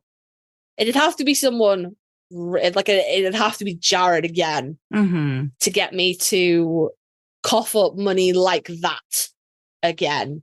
But you know, like I'd definitely take my family for like the event and stuff. But it would, yeah, I don't know. I don't. You remember how you had the really great Jensen Con? And you got the meet and greet and you asked the question and blah, blah, blah, and then you went again and you were like, it just wasn't the same. And that was the thing. Yeah. It was like having that first moment with the meet and greet in Jersey and then DC that same year doing a meet and greet, having a completely different, not being able to ask my question. I was disappointed. And if that it switched it just totally turned itself around. Then having the autograph and getting to ask him the question that I wanted to ask. If that hadn't happened, if I didn't just say, Sandra, for fuck's sake, just ask him the question now. See, the worst you could say is, can I ask you a question? What's he going to say? No. Yeah. but he didn't do that. So that changed it around. That made it then one of my most favorite ever, because I had it for me, a special interaction with him that I feel was genuine in that moment. Will he have remembered it? Probably not, but it was genuine in that moment. And it was. But that doesn't mean that it's fake, though. No, that's what I mean. It's genuine. Every moment is a genuine connection with a person, but you can, like, a brain can only hold on to so many. Yeah. And the reference for that is one of the questions that was asked at the Supernatural panel was, what is the weirdest fan interaction that you've had? Like, what is the weirdest thing? And both Mark and Jared were like, yeah. And it took, all right. Like, Mark came on with one quite quickly, but it was very, very distinctive. And it wasn't like, the fan wasn't weird or anything to Mark. The fan was just kind of weird in general, actually. Again, I'll save it hopefully for the panel. But yeah, Jared was like, there've been some moments that have been like, okay. But he's like, nothing that really sticks out. So I think, you can only hold on to so many moments. Yeah. I have the day off work tomorrow because I'm not stupid, but my children have school, and my husband will be sat downstairs fucking livid and wanting to go to bed. So 4 hours. God, 4 fucking hours. I'm so sorry. I wanted you to get this out. I wanted you to get it out. And I'm glad we got the chat. I feel really bad now. No, you're not allowed to feel really bad now because we had a good discussion. So we're going to wrap up. You promise? You're not going to feel bad. You're not allowed to feel bad about it. Can I feel a little bit bad? No, on weekends? Not. No. What about what about weekends and every other holiday? I'm just glad that you were actually the one to call timeout. That's what I'm appreciative of. Like, I love that. I love that you're like, wait. It's now 9:30. I'm glad that you realized that. Yeah. I think where we ended up though was a good place to we had a lovely big chat with Ted about all the logistics and stuff, which is real interesting to compare, the two event companies and how it's all put together and stuff. And hopefully grab Ted to be like, maybe we should go to the UK. It sounds like they know how to run shit over there. And like, I'm not saying that we do.